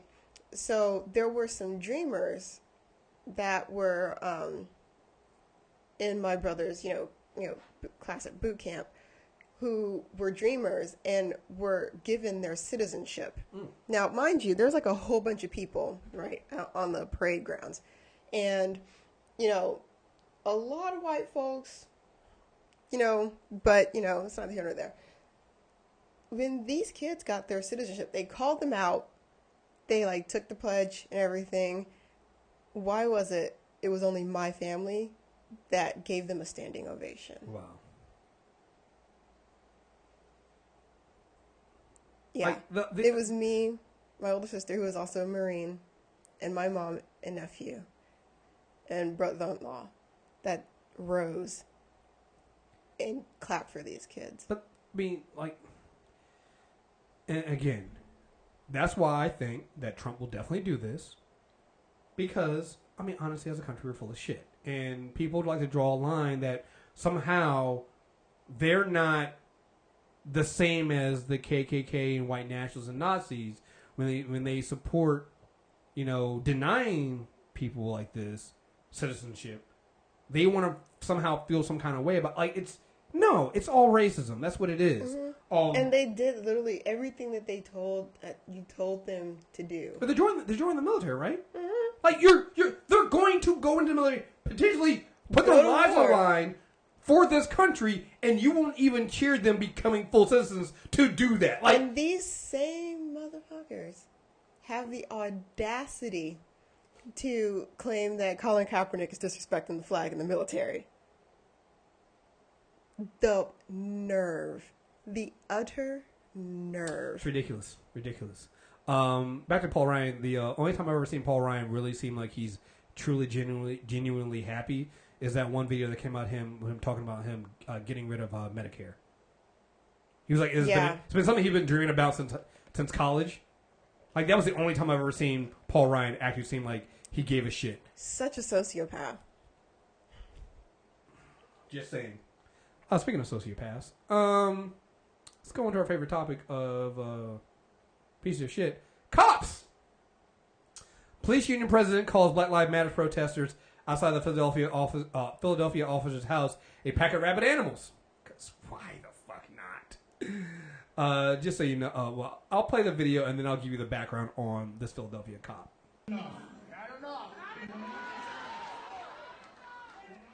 That was the message tonight at a Back the Blue rally led by police union president John McNesby.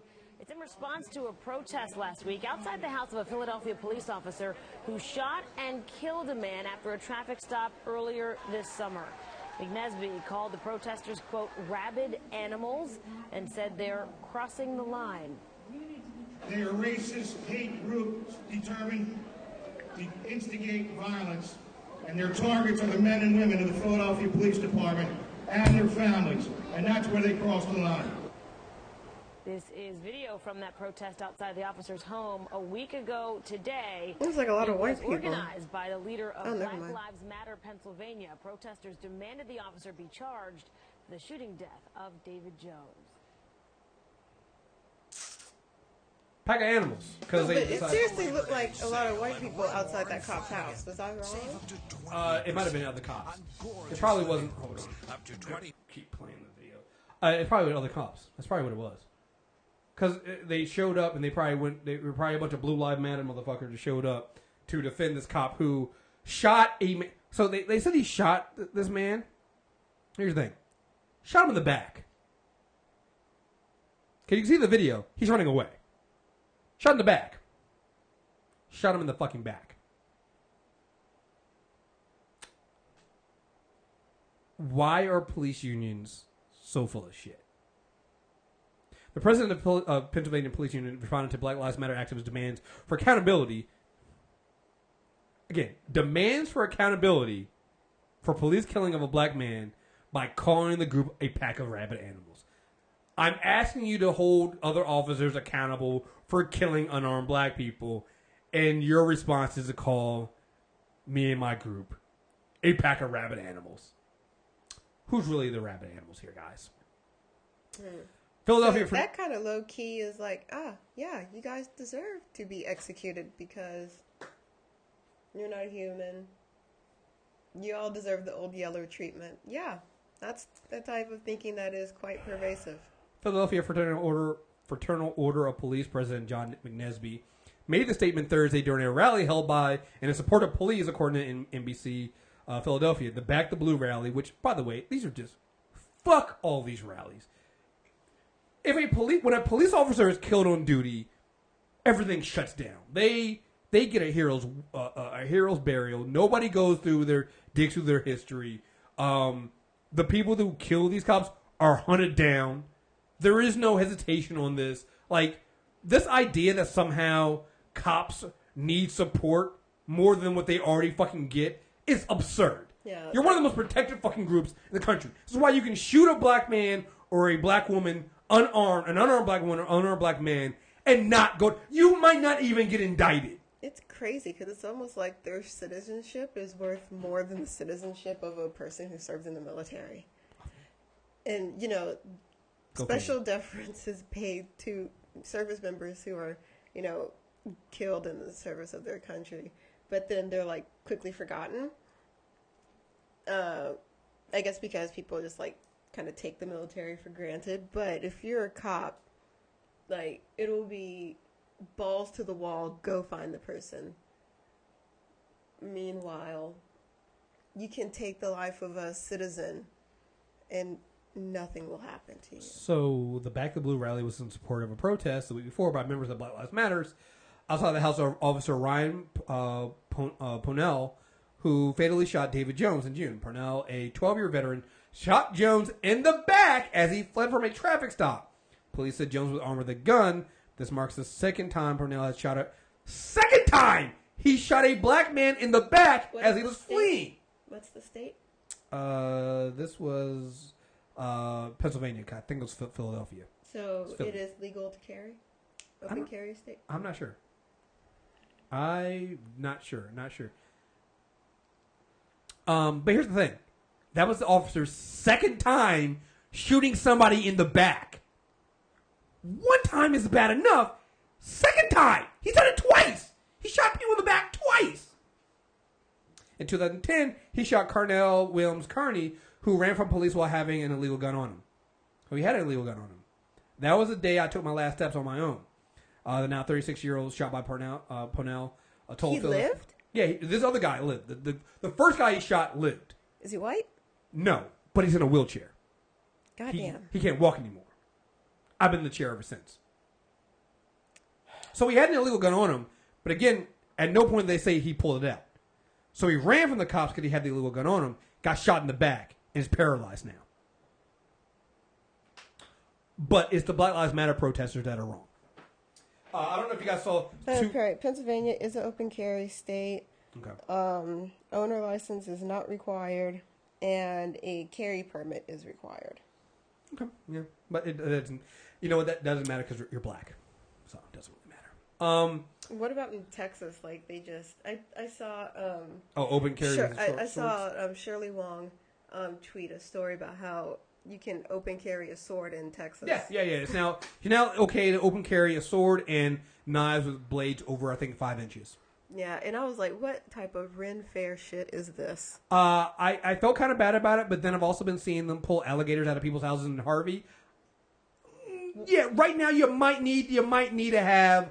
You might need to walk around. You might need a katana. You might need a katana. Like for now, I'm gonna suspend any of my talk because I had that article. I was like, you know what? Right now, I'm gonna allow it because I think right now, if you're in the area, you might need a fucking blade. You might need to carry something on you because they're literally pulling out 9-foot alligators out of people's homes because it's flooded. So I'm gonna let it go for now. But yeah, it's fucking crazy. Then there was this dash cam video. Move her hands. Remember, we only kill black people. Yeah, we only kill black people, right? That's exclusive dash cam video. New at 60, officer is trying to explain himself. Live, local, late breaking. This is Channel 2 Action News at 6 p.m. Coverage you can count on. Good evening, I'm Justin Farm. I'm Jovita Moore. Only Channel 2 Action News got dash cam video of a DUI stop. Now, we want you to listen because it's the officer's words, not his actions here, that have him under an internal investigation. Channel 2's investigative reporter, Mark Winnie, is live at Cobb County Police Headquarters. And Mark, the officer's attorney says he was only trying to get that woman to comply. Oh, what is okay In then? fact, we were led to believe the officer was eager, in fact, to tell his side, to go on camera, but his attorney intervened. We do, however, have a detailed statement from that attorney. But first, the video. Use your phone. It's in your lap right there. I just don't want to put my hands down. I'm really sorry. You're just really drunk. No. I've just been way too many videos of cops. But you're not black. Remember, we only kill black people. Yeah, we only kill black people, right? All the videos you've seen, have you seen any white people get killed? You have. The statements was made by Pause an individual, and they're not indicative of the values. The woman's reaction. This is a white woman, right? Yeah, it's a white woman. I just want to see her face. I need the body camera because you know her face was like, the hell.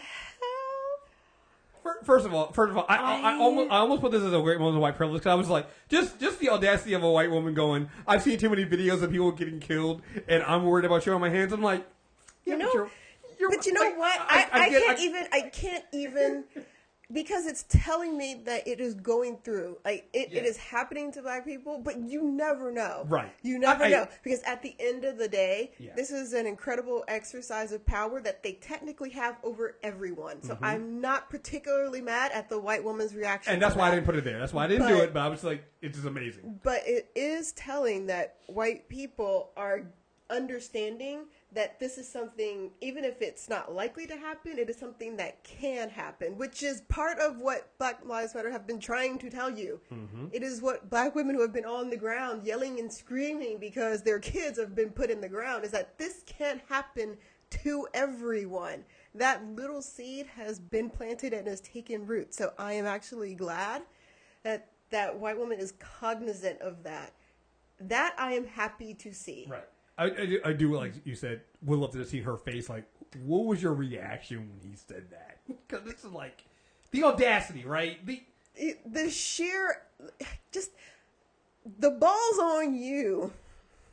And he's like, and the thing, and this is Georgia, which, come on, Georgia. It's like, I kind of feel like she was just gobsmacked because. And again, with the veneer respectability being removed, people that tend to be right on the right side of the things don't feel like they have to be polite anymore. They don't feel like they need to tuck that back a little bit because it's unseemly to say in public. Like this is indicative of that. Like there's no consequences now. Or the social implications of you saying something like this, like you can take the chance and say it, and hopefully nothing will happen like in the past. But it's not like that now. You're going to get called to the carpet for this shit. Like it's not okay to say. Is that, and just the idea that you're not taking it seriously. Like you didn't take it seriously. Like the reason.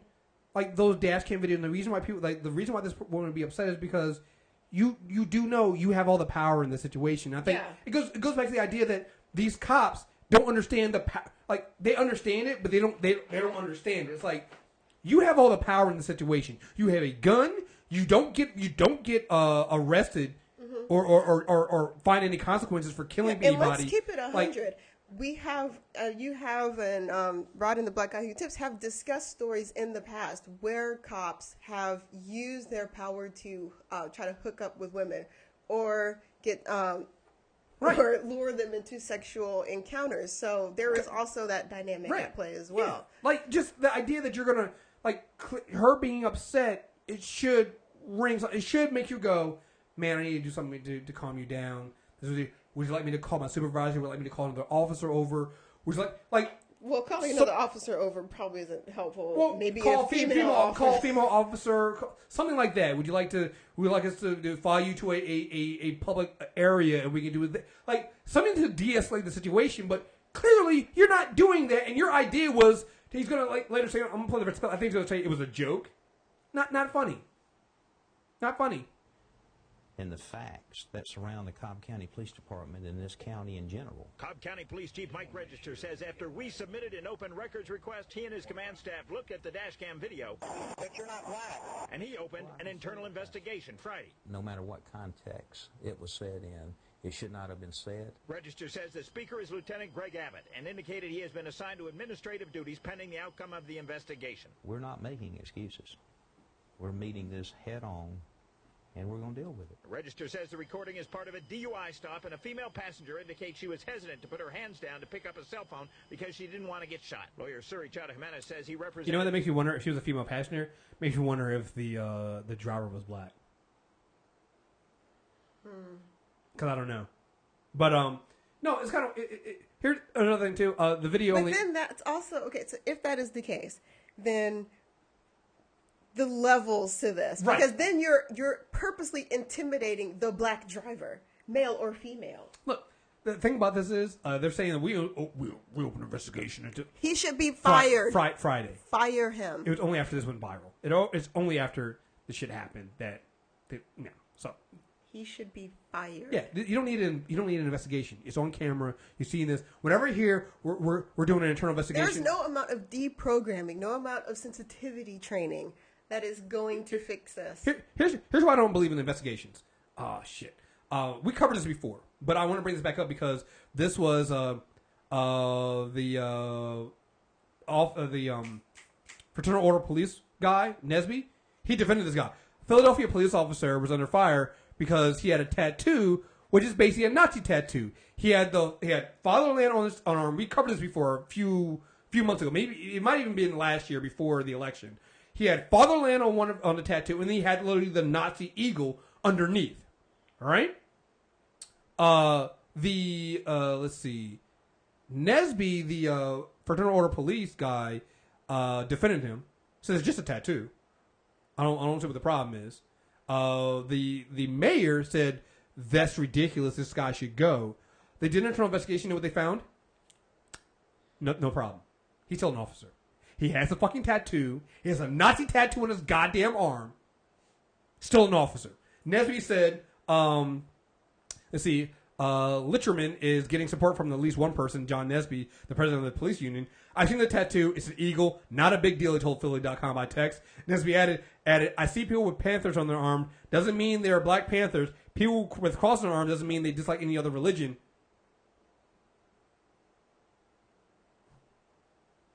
Again, both sides of them. It's a fucking Nazi tattoo. Whatever you feel about the Black Panthers, they weren't fucking Nazis. They weren't fucking Nazis. I mean, we can go into the levels of the idea of what of this motherfucker bringing the Black Panthers and things like that. But again, they weren't fucking Nazis. Nazis? They never were in power. They were, not even fucking close. Not even goddamn close. Last one, just because we're just having a whole bunch of fun with a bunch of police officers being ridiculous. You do understand I hate you, right? I know you do. Okay. We're going to end this real soon. Did you hear about the Utah nurse? Mm-mm. The cops roughed up? Yeah. This is crazy. This is the Utah nurse. Let me see. I pulled the video up on this Black one. nurse? No, it's a white nurse. She, so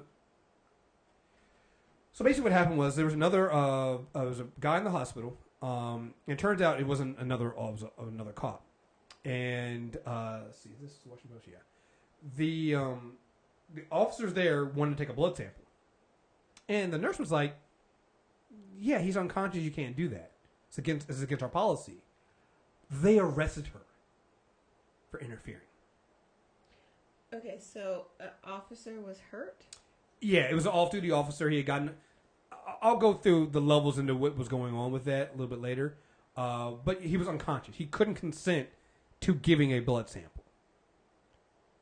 This other police officer was trying to get a blood sample taken. And the nurse was like, that's against our policy. He can't give consent. You can't do this. She was arrested. Let's see.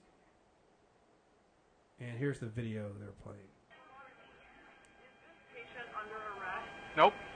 He still says he's not under arrest. No. Do you have an electronic warrant? No. They have no warrant. They have no. She's asked if they have a warrant if the guy's under arrest. It's obtaining blood samples for police enforcement from patients suspected to be under the influence. Okay? This is something that you guys agreed to with this hospital. The three things that allow us to do that are if you have an electronic warrant, patient consent, or patient under arrest. And neither of those things, the patient can't consent. He's told me repeatedly that he doesn't have a warrant, and the patient is not under arrest. She's the one that has told me no. Yeah, but sir, you're making a huge mistake right now. Like you're making a huge mistake because you're threatening an attorney. Okay. No, we're done. We're done. Hey. We're done, sir. I haven't been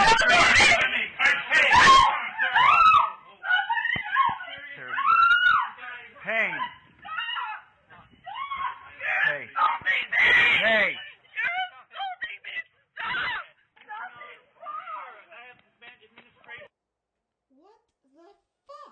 They arrested the woman. Okay, so the Violently person arrested. So the person that were they trying to arrest someone that was in No, the hospital's care? Here's where I've seen some articles that kind of explain what was going on here. So apparently there was a high-speed chase, and first of all, the officers weren't supposed to get in this high-speed chase. I'm not sure if the officer that was hurt in this high-speed chase was in the high-speed chase, or if he was just an innocent person that was driving another car and got hit.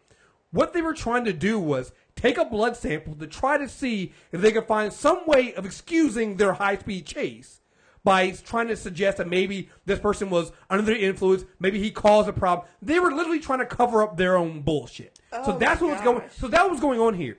And so what happens is she's there's trying to protect her patient. So the nurse is trying to protect their patient because the nurse is like, you can't do this. Like, you don't have a warrant for his blood.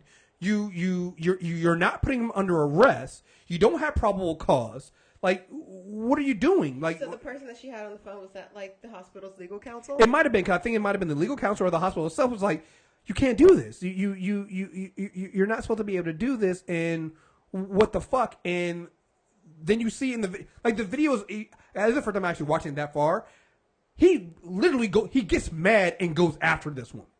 Like, it is a switch flips, and he just launches at her. And it is fucking scary. And then violently arrests her. And let's see. Do they have the chance? Let's see. And they now put two officers under administrative leave over this. So they have the let's see, video from a police aggressively arresting a. I'm trying to see. I'm trying to see if they have what happened in the chase. Yeah, they have a video of the chase. Police were pursuing a black Chevy Silverado after multiple reports of erratic driving. The truck ran from police, eventually swerving into oncoming traffic, colliding directly in front of a semi-truck, causing an explosion. According to the report, the driver of the semi-truck got out of the truck and was on fire before being extinguished by an officer. He was then eventually airlifted to the University of the semi-truck. Yeah, he was then airlifted to the University of Utah Hospital and put under the care of staff, including nurse Wobbles. The badly injured truck driver was identified as William Gray, a reserve police officer for the Rigby, Idaho Police Department. Since Gray was not the suspect of the crime and at the time was not conscious to provide consent, the hospital staff refused to provide the police a blood sample without the suitable warrant. So that's what happened. So the guy that they're actually chasing, which, again, apparently according to police procedure, they should not have initiated the high-speed chase. They shouldn't have done. They did it anyway. So then the suspect, swerves into oncoming lanes, crashes with the reserve police officer. So what they did was, because they were trying to find a way to justify why this happened, they went to try to get a blood sample from the other driver. To try to sit there and try to basically, who was the reserve officer, to try to basically smear him. And the nurse said no. And so cops doing what cops do, they acted like a bunch of fucking thugs, and they went and arrested her. And it looks bad. And now they're under administrative leave, Is she which okay? she should be. Is there a follow up on her? She's okay. She didn't get arrested. Here's the thing: they put her on arrest. They didn't charge her with anything. I don't think they actually sent her to jail or anything like that. They basically did it to get her out of the fucking way. So they held her at the hospital in handcuffs? I think so. I think so. Let me see. I don't know what happened afterwards, but I think they ended up leaving her go because they had no reason to do it. They had no probable cause to fucking arrest her. Again, when you see the video, she's doing her best white woman. She's not even the best. You ever seen like the white woman saying, I'm gonna get your manager, and they get kind of annoying? She's not even doing that. She's kind of confused. She's going, okay, but here's like the policy. She's trying to de-escalate them by giving them the information of why they cannot do. She actually seems like she's actually more confused about them. She's like, look, I want to help you, but I can't because this is a contract, and I'm just saying. She put the either the legal counsel or the other administrator on the phone, and she's like, I don't know what to do here, and then they go to arrest her, and it's just like, are you fucking kidding me right now? You can't fucking do this shit. Yeah. So which again it just goes to show you why more white people need to be getting on board with these groups advocating for police accountability. Mm-hmm. Because it's you too. It can happen to you. It happens to you. Oh my it God. frequently happens to you. But because you don't see yourself in common with, black and brown folks that this does happen to on the regular, you don't feel the urgency to engage yourself. Like, keep your ass at home and sheet cake if you want to. Right. All right, last thing before we get out of here, let's do. Sheet cake won't save you. It will not. Now, it's great moments of white privilege, and I do feel like this entire episode has been a really big, great moments of white privilege. But this is another great one here because just always love white privilege. A hockey player's assault sentence was postponed so it wouldn't hurt his internship. The judge sentencing a Queen's University student and hockey player who assaulted a teenage girl at a house party delayed the man's sentence so that it wouldn't interfere with his summer internship. Chance McDonald, 22, pleaded guilty to common assault in April after he was initially charged with sexual assault and forcible confinement following a 2015 party.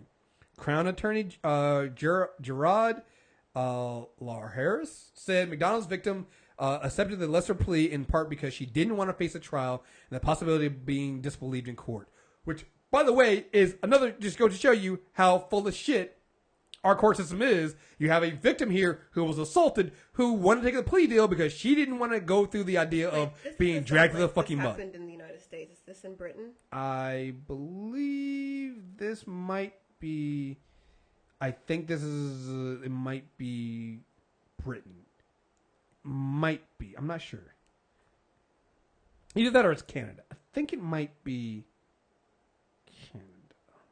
Where's Queens? Well, there's a lot of Queenslands. There's Queensland, Australia. Yeah, doesn't say. It's most likely in one of the Commonwealth countries. So it's probably Australia, New Zealand, or Canada.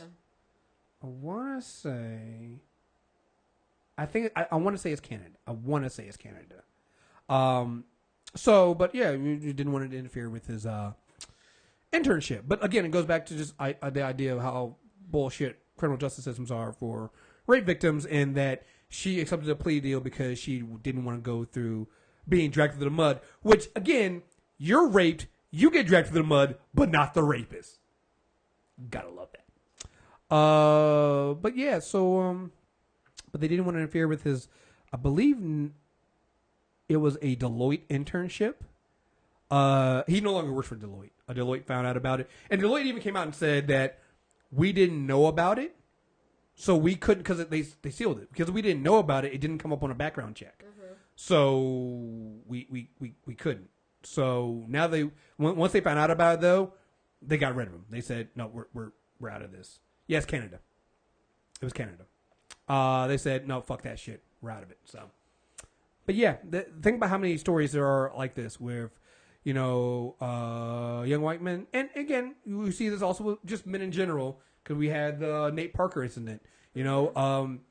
where we're gonna bury it so that you don't, we don't interfere with your charge. Like you've seen those with judges going, you seem like a good guy, so I'm not gonna send you to the jail. He raped somebody. He's not a good guy. Not a good guy. Not a good guy. So, anyway, that is it for this show today.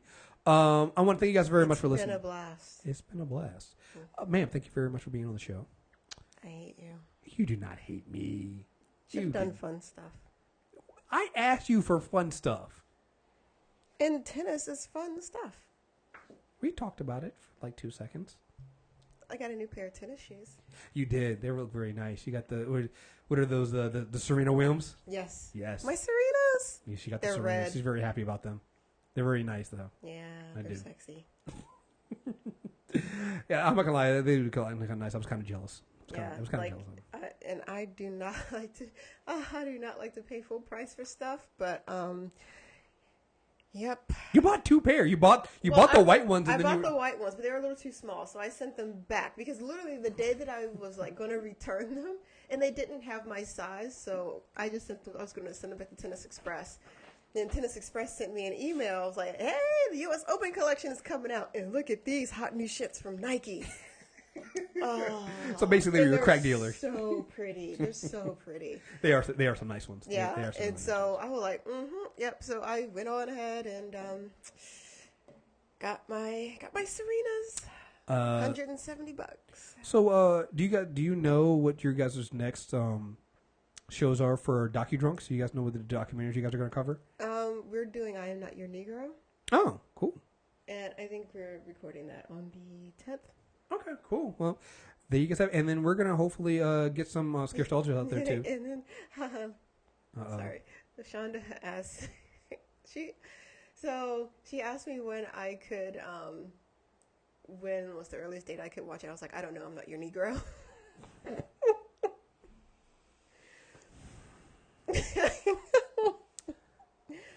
So this is what we have to deal with, guys. When you're dealing with the shanty, this is what you have to deal with, and it's okay.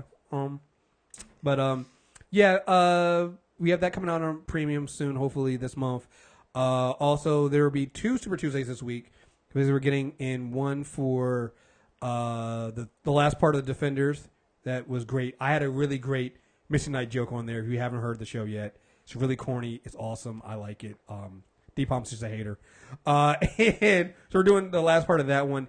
And we're also getting Justin for 3/5 on there for the next day. And shout out to 3/5 podcast. Like I was listening to them, and they were talking about Last Chance U, and I went and watched Last Chance U. She's been watching all of it. All of it. It's good. And then I watched Hard Knocks. And you know how I feel about football. I don't like football. She doesn't like football. I don't care about but football. But you watch a lot of football I watched a lot of football documentaries. That is the only way I think you can get me to actually watch football. It's like you have to read it in a documentary. Like, and my man Riley Bulla got cut from the Buccaneers. You know what? I think I might adopt a team. I think I might adopt the Buccaneers. I think I might do that. Because I don't have any loyalty. I'm not really going to watch. But, just in order to have someone to root for. What happens when you adopt a team? Well, I'm not going to buy anything. I'm just going to, kind of root for them throughout the season. I may not do it, openly. You're adorable. I mean, I kind of feel, they had such nice, characters and stuff. You really... They had nice characters. You really built a fictional fan fiction football team. This is amazing. I mean, oh my God. So about football. So I drafted Julian Edelman and then he broke. So I had to find someone else. This is a person who plays fantasy football and is really into fantasy football, but does not watch anything football related. But you know what? And then gets mad. Then feels some kind of way when players get hurt. When her starting lineups are all fucked up and wrong. It's like it is. I don't play fantasy football. I watch her play fantasy football because it's actually my new favorite sport now. I mean, it's kind of really sad because as the season progresses and more guys are out due to injury, it's really messed up. You're looking for running backs and wide receivers, and it's like picking the bones clean because everybody is dead by week 5. And so, like, you have to kind of go down into the weeds and look for guys that are going to be put on the starting roster, or you're going to be picked to start, and hope to God that they get you points. I mean, it's really just plug and play for me, and I'm okay with that. I just really hope that I win. Like, it's really fun not knowing shit about football. I almost called it basketball. About football, and then when you win, and it's so unearned. And this is why I do not play fantasy football, and I will never join a fantasy football league that has her in it, because that would be the end of our relationship if you fucking beat me in fantasy football. Because another thing too, you talk mad shit. Oh, and I learned how to make GIFs. She talks mad shit when she wins in fantasy football, and I know how unearned it is because she'll win on just a fluke. And Listen, like, I love the this. first time you played, you ended up with like 4th place or something like that. Yeah, I was so mad. She was mad at getting 4th place, and she knows nothing about football. And when I say nothing about football, I mean she doesn't watch football. No, I learned words. Oh, that first year, she literally was like, so what is the end zone, and what does it take to make a touchdown? I didn't know what the red zone was. Listen, mind you, 4 years of marching band. I was not there for the football. I was there for myself because I had to be there for the band. You are literally a stereotype. You are the stereotype that the MRAs complain about when it comes to women in football. You are You are literally that. You are the example they use of women they hate in football. Not saying that they're right. I'm just saying that that's you. Well, fuck them. I don't care about. Yeah, I don't fuck care them. about that. No, so fuck them. Fuck I mean, and also that's the thing, because I was in marching band, it's always more about the music and the performance, which is why I only know Super Bowls by the halftime acts. So I know Michael Jackson. You are the guy who goes, no, I got Penthouse and Playboy just for the articles, not for the naked women. Like, that's you. Yeah. You were that 1%er, yo. I did not know that Colin Kaepernick played in Beyonce's first Super Bowl in 2013. I did not know that. And I kind of nominally rooted for the Baltimore Ravens. Had I known about Kaepernick, I still was not paying attention to that game. Had I known about Colin Kaepernick, I might have become a fan because he's cute. But yeah, this is how I know things, by the halftime acts. And Beyonce was amazing that year. You are adorable. And Prince. And then that one year, oh my God, my first year of college. Oh yeah, and then Justin Timberlake ripped off Janet Jackson's pasty and like revealed her boob. Fuck you forever. Well, technically the pasty was still there, just the boob was out. Nobody saw nipple, I believe. Nobody saw nipple. No. Nipple never showed. Did nipple show? Yes. I thought it was just Listen, pasty. okay, so you guys, I was at an all-women's college my first year of college, right? So we were all watching the Super Bowl, and we were watching the halftime act, and when he ripped off her top, or the section that was covering her boob, like, you saw the full boob. They didn't blur it out or anything. They cut away from it, and we were like, does that bitch have a nipple ring? Like, she had a nipple ring. So, yeah. Like, full nipple, full breast, full boobage, plus nipple ring. But I will say, on my fantasy football team, I have Aaron Rodgers, which shout out to him. Oh yes, I know, like he is like the first prominent quarterback to essentially say that Colin Kaepernick is being blackballed. He's the most prominent white athlete. Period, I believe. Yeah, and here's the thing. So I remember once when the Packers were playing in a Super Bowl, and I was trying to figure out who I was going to support, like nominally, throw my $5 in the money pool. So I Googled them, and they're the only NFL team that is like a community property, so it's not owned by a corporation. So like people are so invested in this team, like once they brought home the trophy, like they sided with the teachers unions and stuff who were striking against the governor. Mm-hmm. Like I like how I like the fan camaraderie with the team and the fact that it's very much a community organization. So I fuck with the Green Bay Packers for that, and Aaron Rodgers is their team leader.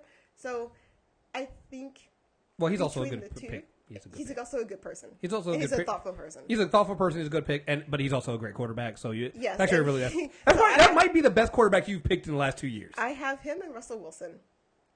You stay on the Russell Wilson band. He is so steady, and he has been a steady generator of points for me. In the past, he has been on my roster consistently. I had Kaepernick on there before, and I had Jameis Winston, and I had Jimmy Garoppolo. Yeah. So Russell Wilson's fine for you then. Yeah, that's fine. I cannot tell you. So the first year I played fantasy football was I guess the annus horribilis of the 49ers. And when Sam was trying to give me the rundown of how the draft works, I was okay, well, you know what? I picked my team, and because the theme was 80s, elite 80s babies, I picked, my team name was Nightmare on 49ers Street in honor of Wes Craven, who had just passed away. So I made him my quarterback, and then I picked all of his running backs and my receivers, and realized I probably shouldn't do that because they were all going to be on the same bye, so I had to. So I kept Kaepernick on there.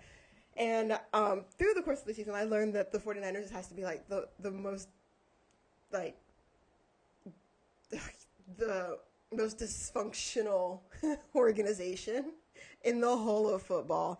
That was a crazy year. I think the Detroit Lions would disagree with that, but okay. There was a lot of crazy shit happening in the 49ers. When you say crazy shit, also remind people that we are getting a lot. When you say crazy shit, you also mean a lot of Lickspec Alley shit too, as well. That comes with stuff off the court as well. Because it was reported in on the SB Nation. The SB Nation Football Niners 49ers page. It's literally crazy stuff, and the local reporters that are always there, I learned so much about, because Sam told me to keep up with the news, keep up with my quarterbacks and the news for each of them, and so I kept abreast of all the stuff coming out of Seattle, because Russell Wilson was my backup. And when I got rid of Kaepernick and put on Winston, I had to keep up with Bucs news. So comparing how the Tampa Bay Buccaneers and the Seattle Seahawks seem to conduct business, it was without the tabloid page 6 craziness of the 49ers. The 49ers front office was leaking like a sieve, and apparently this was it. If past this prologue, a precedent had been set, because Jim Harbaugh, who was the coach that played his brother, which is another fact I'm just realizing, in Baltimore in Beyonce's first Super Bowl, he was also ousted by a series of leaks coming from sources from within the organization to discredit him. And apparently there's a lot of bad blood, and a lot of the super team that were on that Super Bowl team left. And essentially the player talent collapsed, the coaching staff collapsed, because they brought in the Mr. Meatball. He farted during a press conference. The coach. It was so ridiculous. So the 49ers are a mess. Hopefully they got their shit together, because they brought in the other Shanahan, which I only know that name because of all the crazy shit from the Washington team.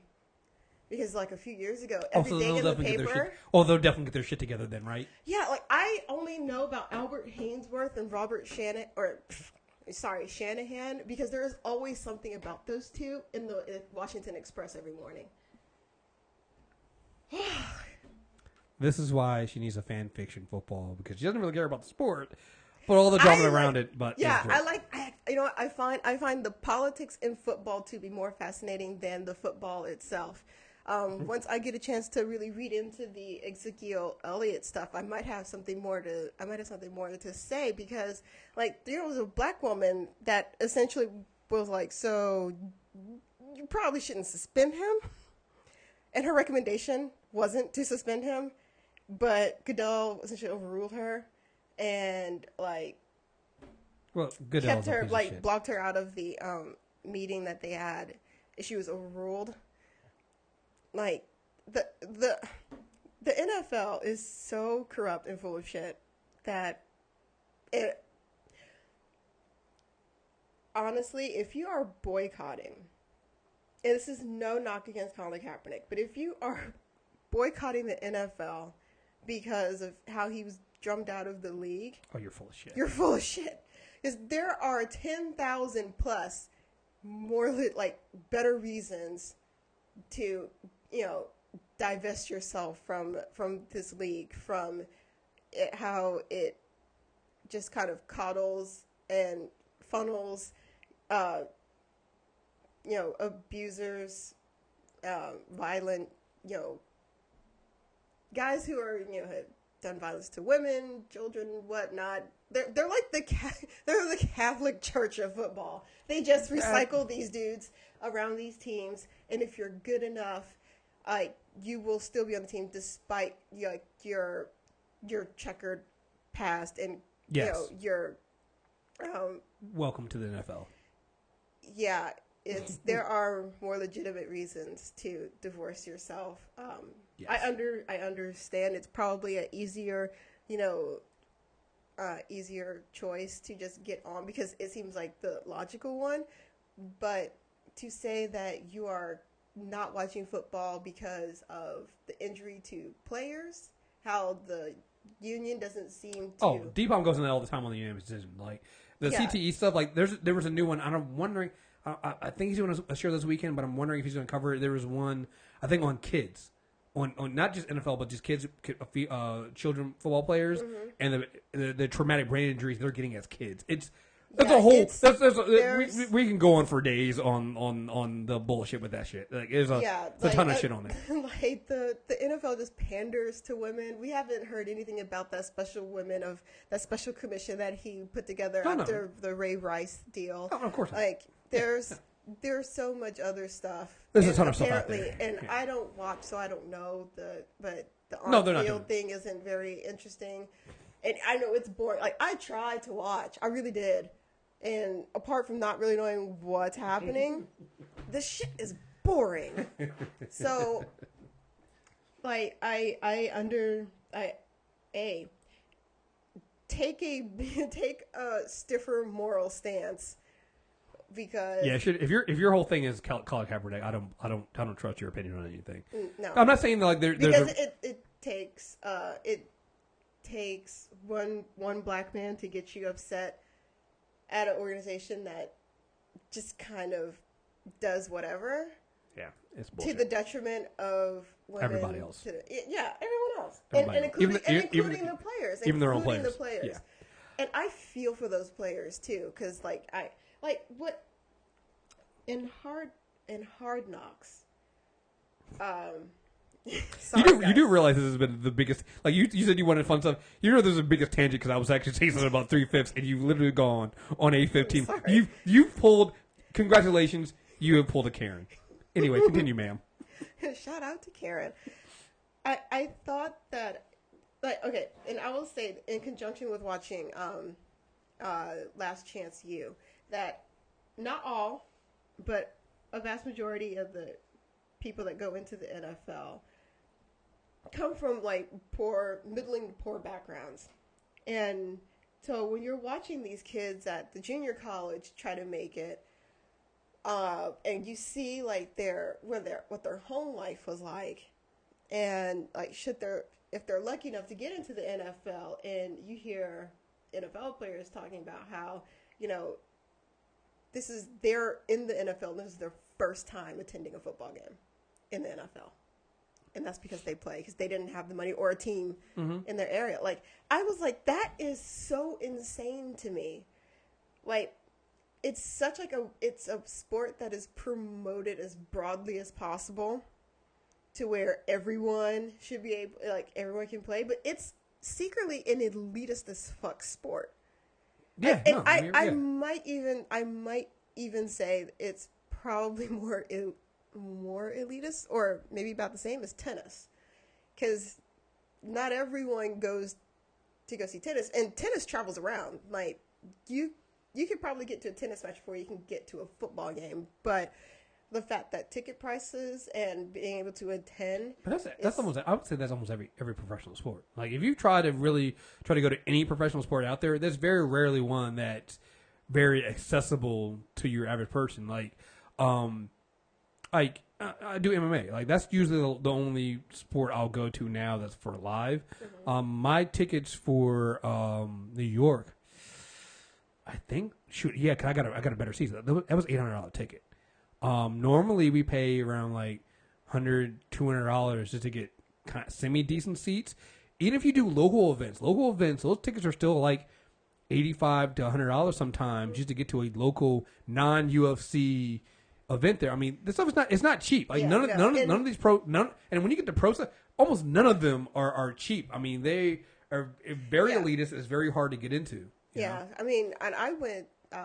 Nick Jew and I went to World Team Tennis to see Venus play, and they were all sold out. But the tickets on the floor, like those, would have set me back like $150. Yeah. And I think the seats that I got were like $35 or something. So, and then like the City Open, the tennis tournament in DC, so tickets for the main draw during the week is like $75, and the closer you get towards the finals, ticket prices go up. So I was just struck, and so maybe that kind of like deflates my argument some, but I just thought that from the outsider hearing that a person who's played football all their life, their first time attending the game was because they were playing in it. Yeah, well, that struck me some kind of professional game. Yeah, but it's still very elitist. I mean, if you get into some of these, again, I don't want to get too much into it because again, we're entering the deep realm. But he'll tell you, like, to get into some of these elite top tier sports like football, basketball in some cases. I know wrestling. Deep Palm's a wrestler. He'll tell you like the amount of money. You gotta think about it for some of the, just forget going to like the professional sports. To be an underprivileged kid to try to get onto a team in a high school, or in a lot of times you have to play in, if you really want to get scouted right and get to a good high school, because they start when you're young. They start with these for basketball was like AAU and things like that. Like you start there, and the fees for that kind of stuff, like the summer league stuff. Because I used to try to play basketball. I never did AAU because it was expensive. It's expensive getting that. Go to summer camp where you get to, again, network and all this stuff. That shit adds up. And so when you're a kid who's from a disadvantaged background, who doesn't have a lot of money, your parents are literally going broke if they can get you into this stuff. So, no, it's very, very, very elitist. And, yeah, it's a bunch of stuff going into that. We'll have to get you on with D-Palm to talk more sports, because apparently that's fun stuff for you, even though you don't watch it. Anyway, I was saying, before we got into our little tangent here, I was shouting out Justin because we were going to have Justin on from 3/5, but we're not talking about sports. He's going to be talking Secret Empire with us, comic book stuff. So that'll be there. People have been asking us to get back into, because that series finally ended, and we're going to be dealing with the haters who are talking a bunch of shit about that, which is one of the greatest Captain America stories ever told, and one of the best events Marvel has done in a long time, which says a lot because I love Secret Wars. So we're going to talk about that stuff. But all right, ma'am. See, we got your fun stuff in there at the end, and you enjoy yourself. Again, please, if you're listening now, make sure you stick around and listen to Latoya. Again, you might have to turn the volume up a little bit. Listen to Latoya talk about the FEMA response and what you can do to get help if you need and request help. She has information on social media accounts, apps you can download, things if you need help, you can get help. So just listen to that little 11 minute at the end, and we'll go from there. So again, folks, thank you very much for listening, and until next time, we are out of here. Peace. Hey everybody, this is Latoya from Secret Sauce, and I want to take a couple minutes to talk to you about the disaster that's going on in Texas and now Louisiana, and really to talk about the FEMA process. I'm currently on a detail for FEMA, and I've done this before. So I'm pretty familiar with the way that FEMA works, and I really want to get the word out there because being on these FEMA calls is tough. You know, hearing about what people are going through in the devastated areas. There are a lot of people that are still flooded, homeless. If they're home, a lot of them don't have utilities. Oftentimes they need food. Most of my calls begin and end in tears. And because FEMA started so late, I mean, the disaster started on the 23rd. Hurricane Harvey started on the 23rd. We honestly didn't get activated until the 29th. Okay? That's a long period of time for people to be without assistance. And that's really much longer than it was before. So because of that, we are truly behind the 8 ball. And FEMA is extremely busy right now. Most of the people that I talk to are, of course, black, brown, poor, women, and elderly. And if you live in that area, in the Texas and Louisiana area, you know, or if you've got family there, or if you got a loved one there, if there's any way you could help somebody, please do it. Because right now it's desperate times. Okay? Basically, FEMA is a bureaucracy. Okay? So that means that getting FEMA assistance takes time. And remember I said we're behind the 8 ball. So all these calls are coming in at once. All these applications are coming in at once, right? It's not going to be quick. So you want to get your application in as quickly as possible. So there's 2 different ways you can do it. One way is going online, of course, and then the other way is calling. You know the quickest way is going to be online, so I'm always going to suggest that if you can.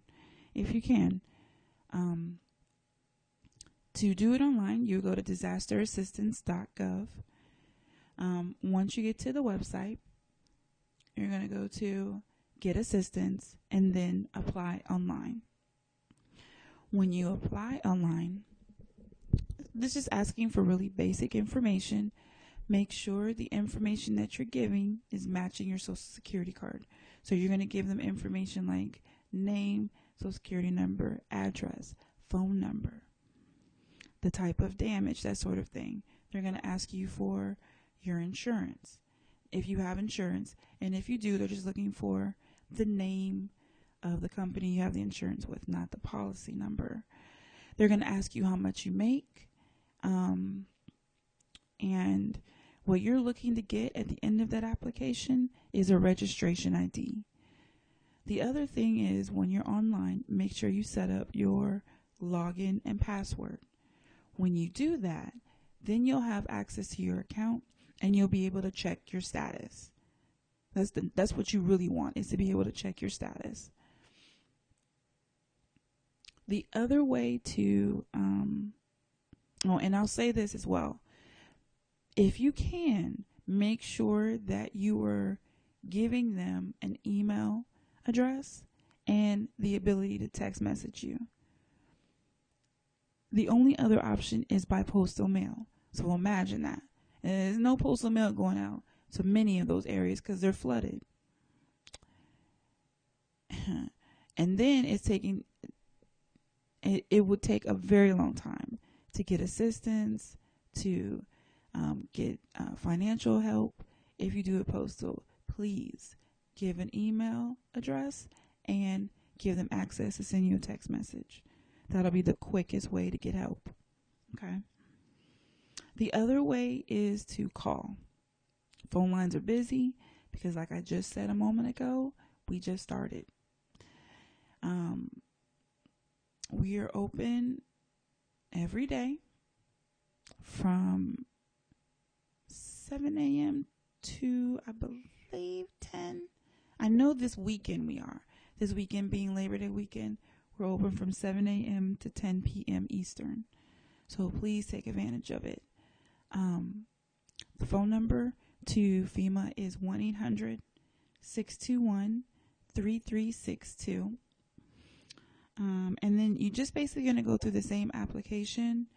It could take maybe about 20 minutes or so if everything goes well. Ask questions. Be clear in your responses. Make sure they have more information than they may need. You don't give us information about the actual damage, but make sure that you're giving us the information that we need to make a determination without having to wait to get a response from you, because that's just going to delay it. Okay.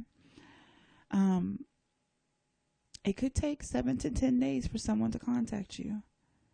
And I know that may not seem like a long time to a lot of people. 7 to 10 days for me is nothing, right? I'm in Georgia. 7 to 10 days for someone who doesn't know where they're going to sleep and doesn't know how they're going to feed their babies is a lifetime. So FEMA depends on state and local government to fill in the gaps until FEMA can actually get the money out. So what you want to do is make sure that you check your websites for your city, your county, and your state. Make sure that you are checking social media from your city, your county, and your state. You also want to check social media for FEMA, and you also want to check social media for the Red Cross, which is our other ally. Okay. I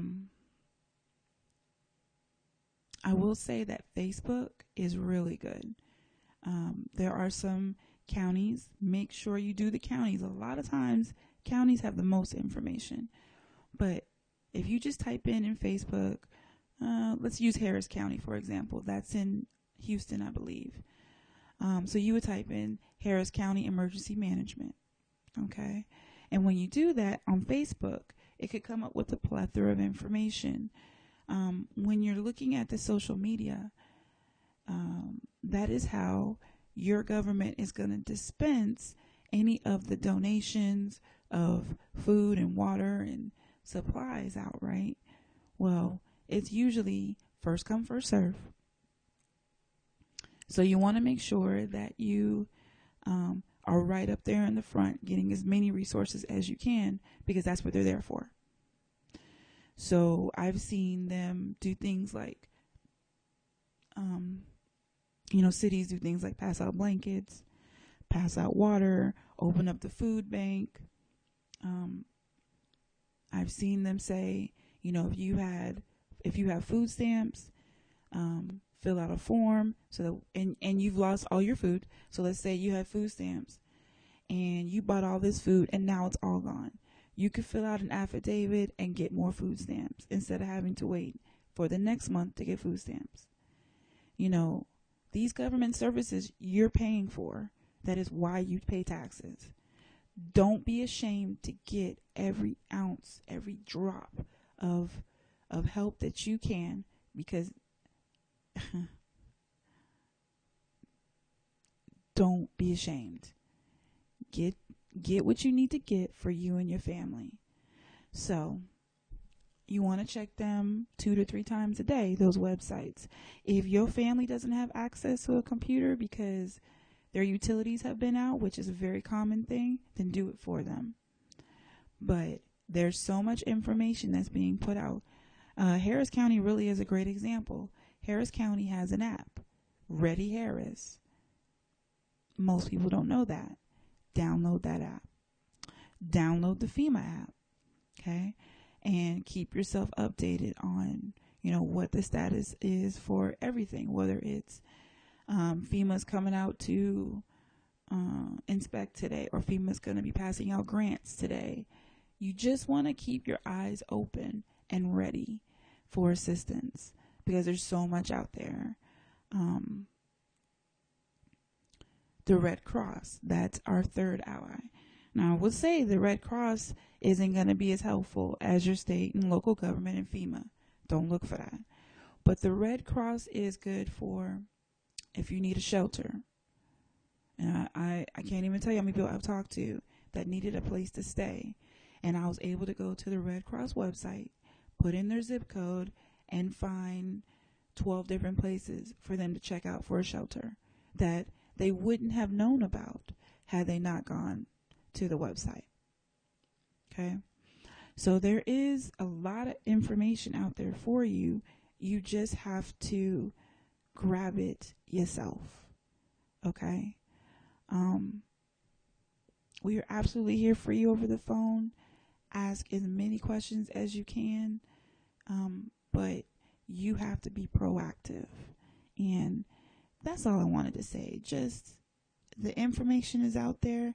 You just gotta find it. Google is going to be your best friend right now. And so just utilize, what you have access to. Yeah, I hope this helps somebody. If you have any questions, feel free to contact me. I am part of the MTR network. I am more than happy to help where I can. Okay? Y'all stay safe, all right?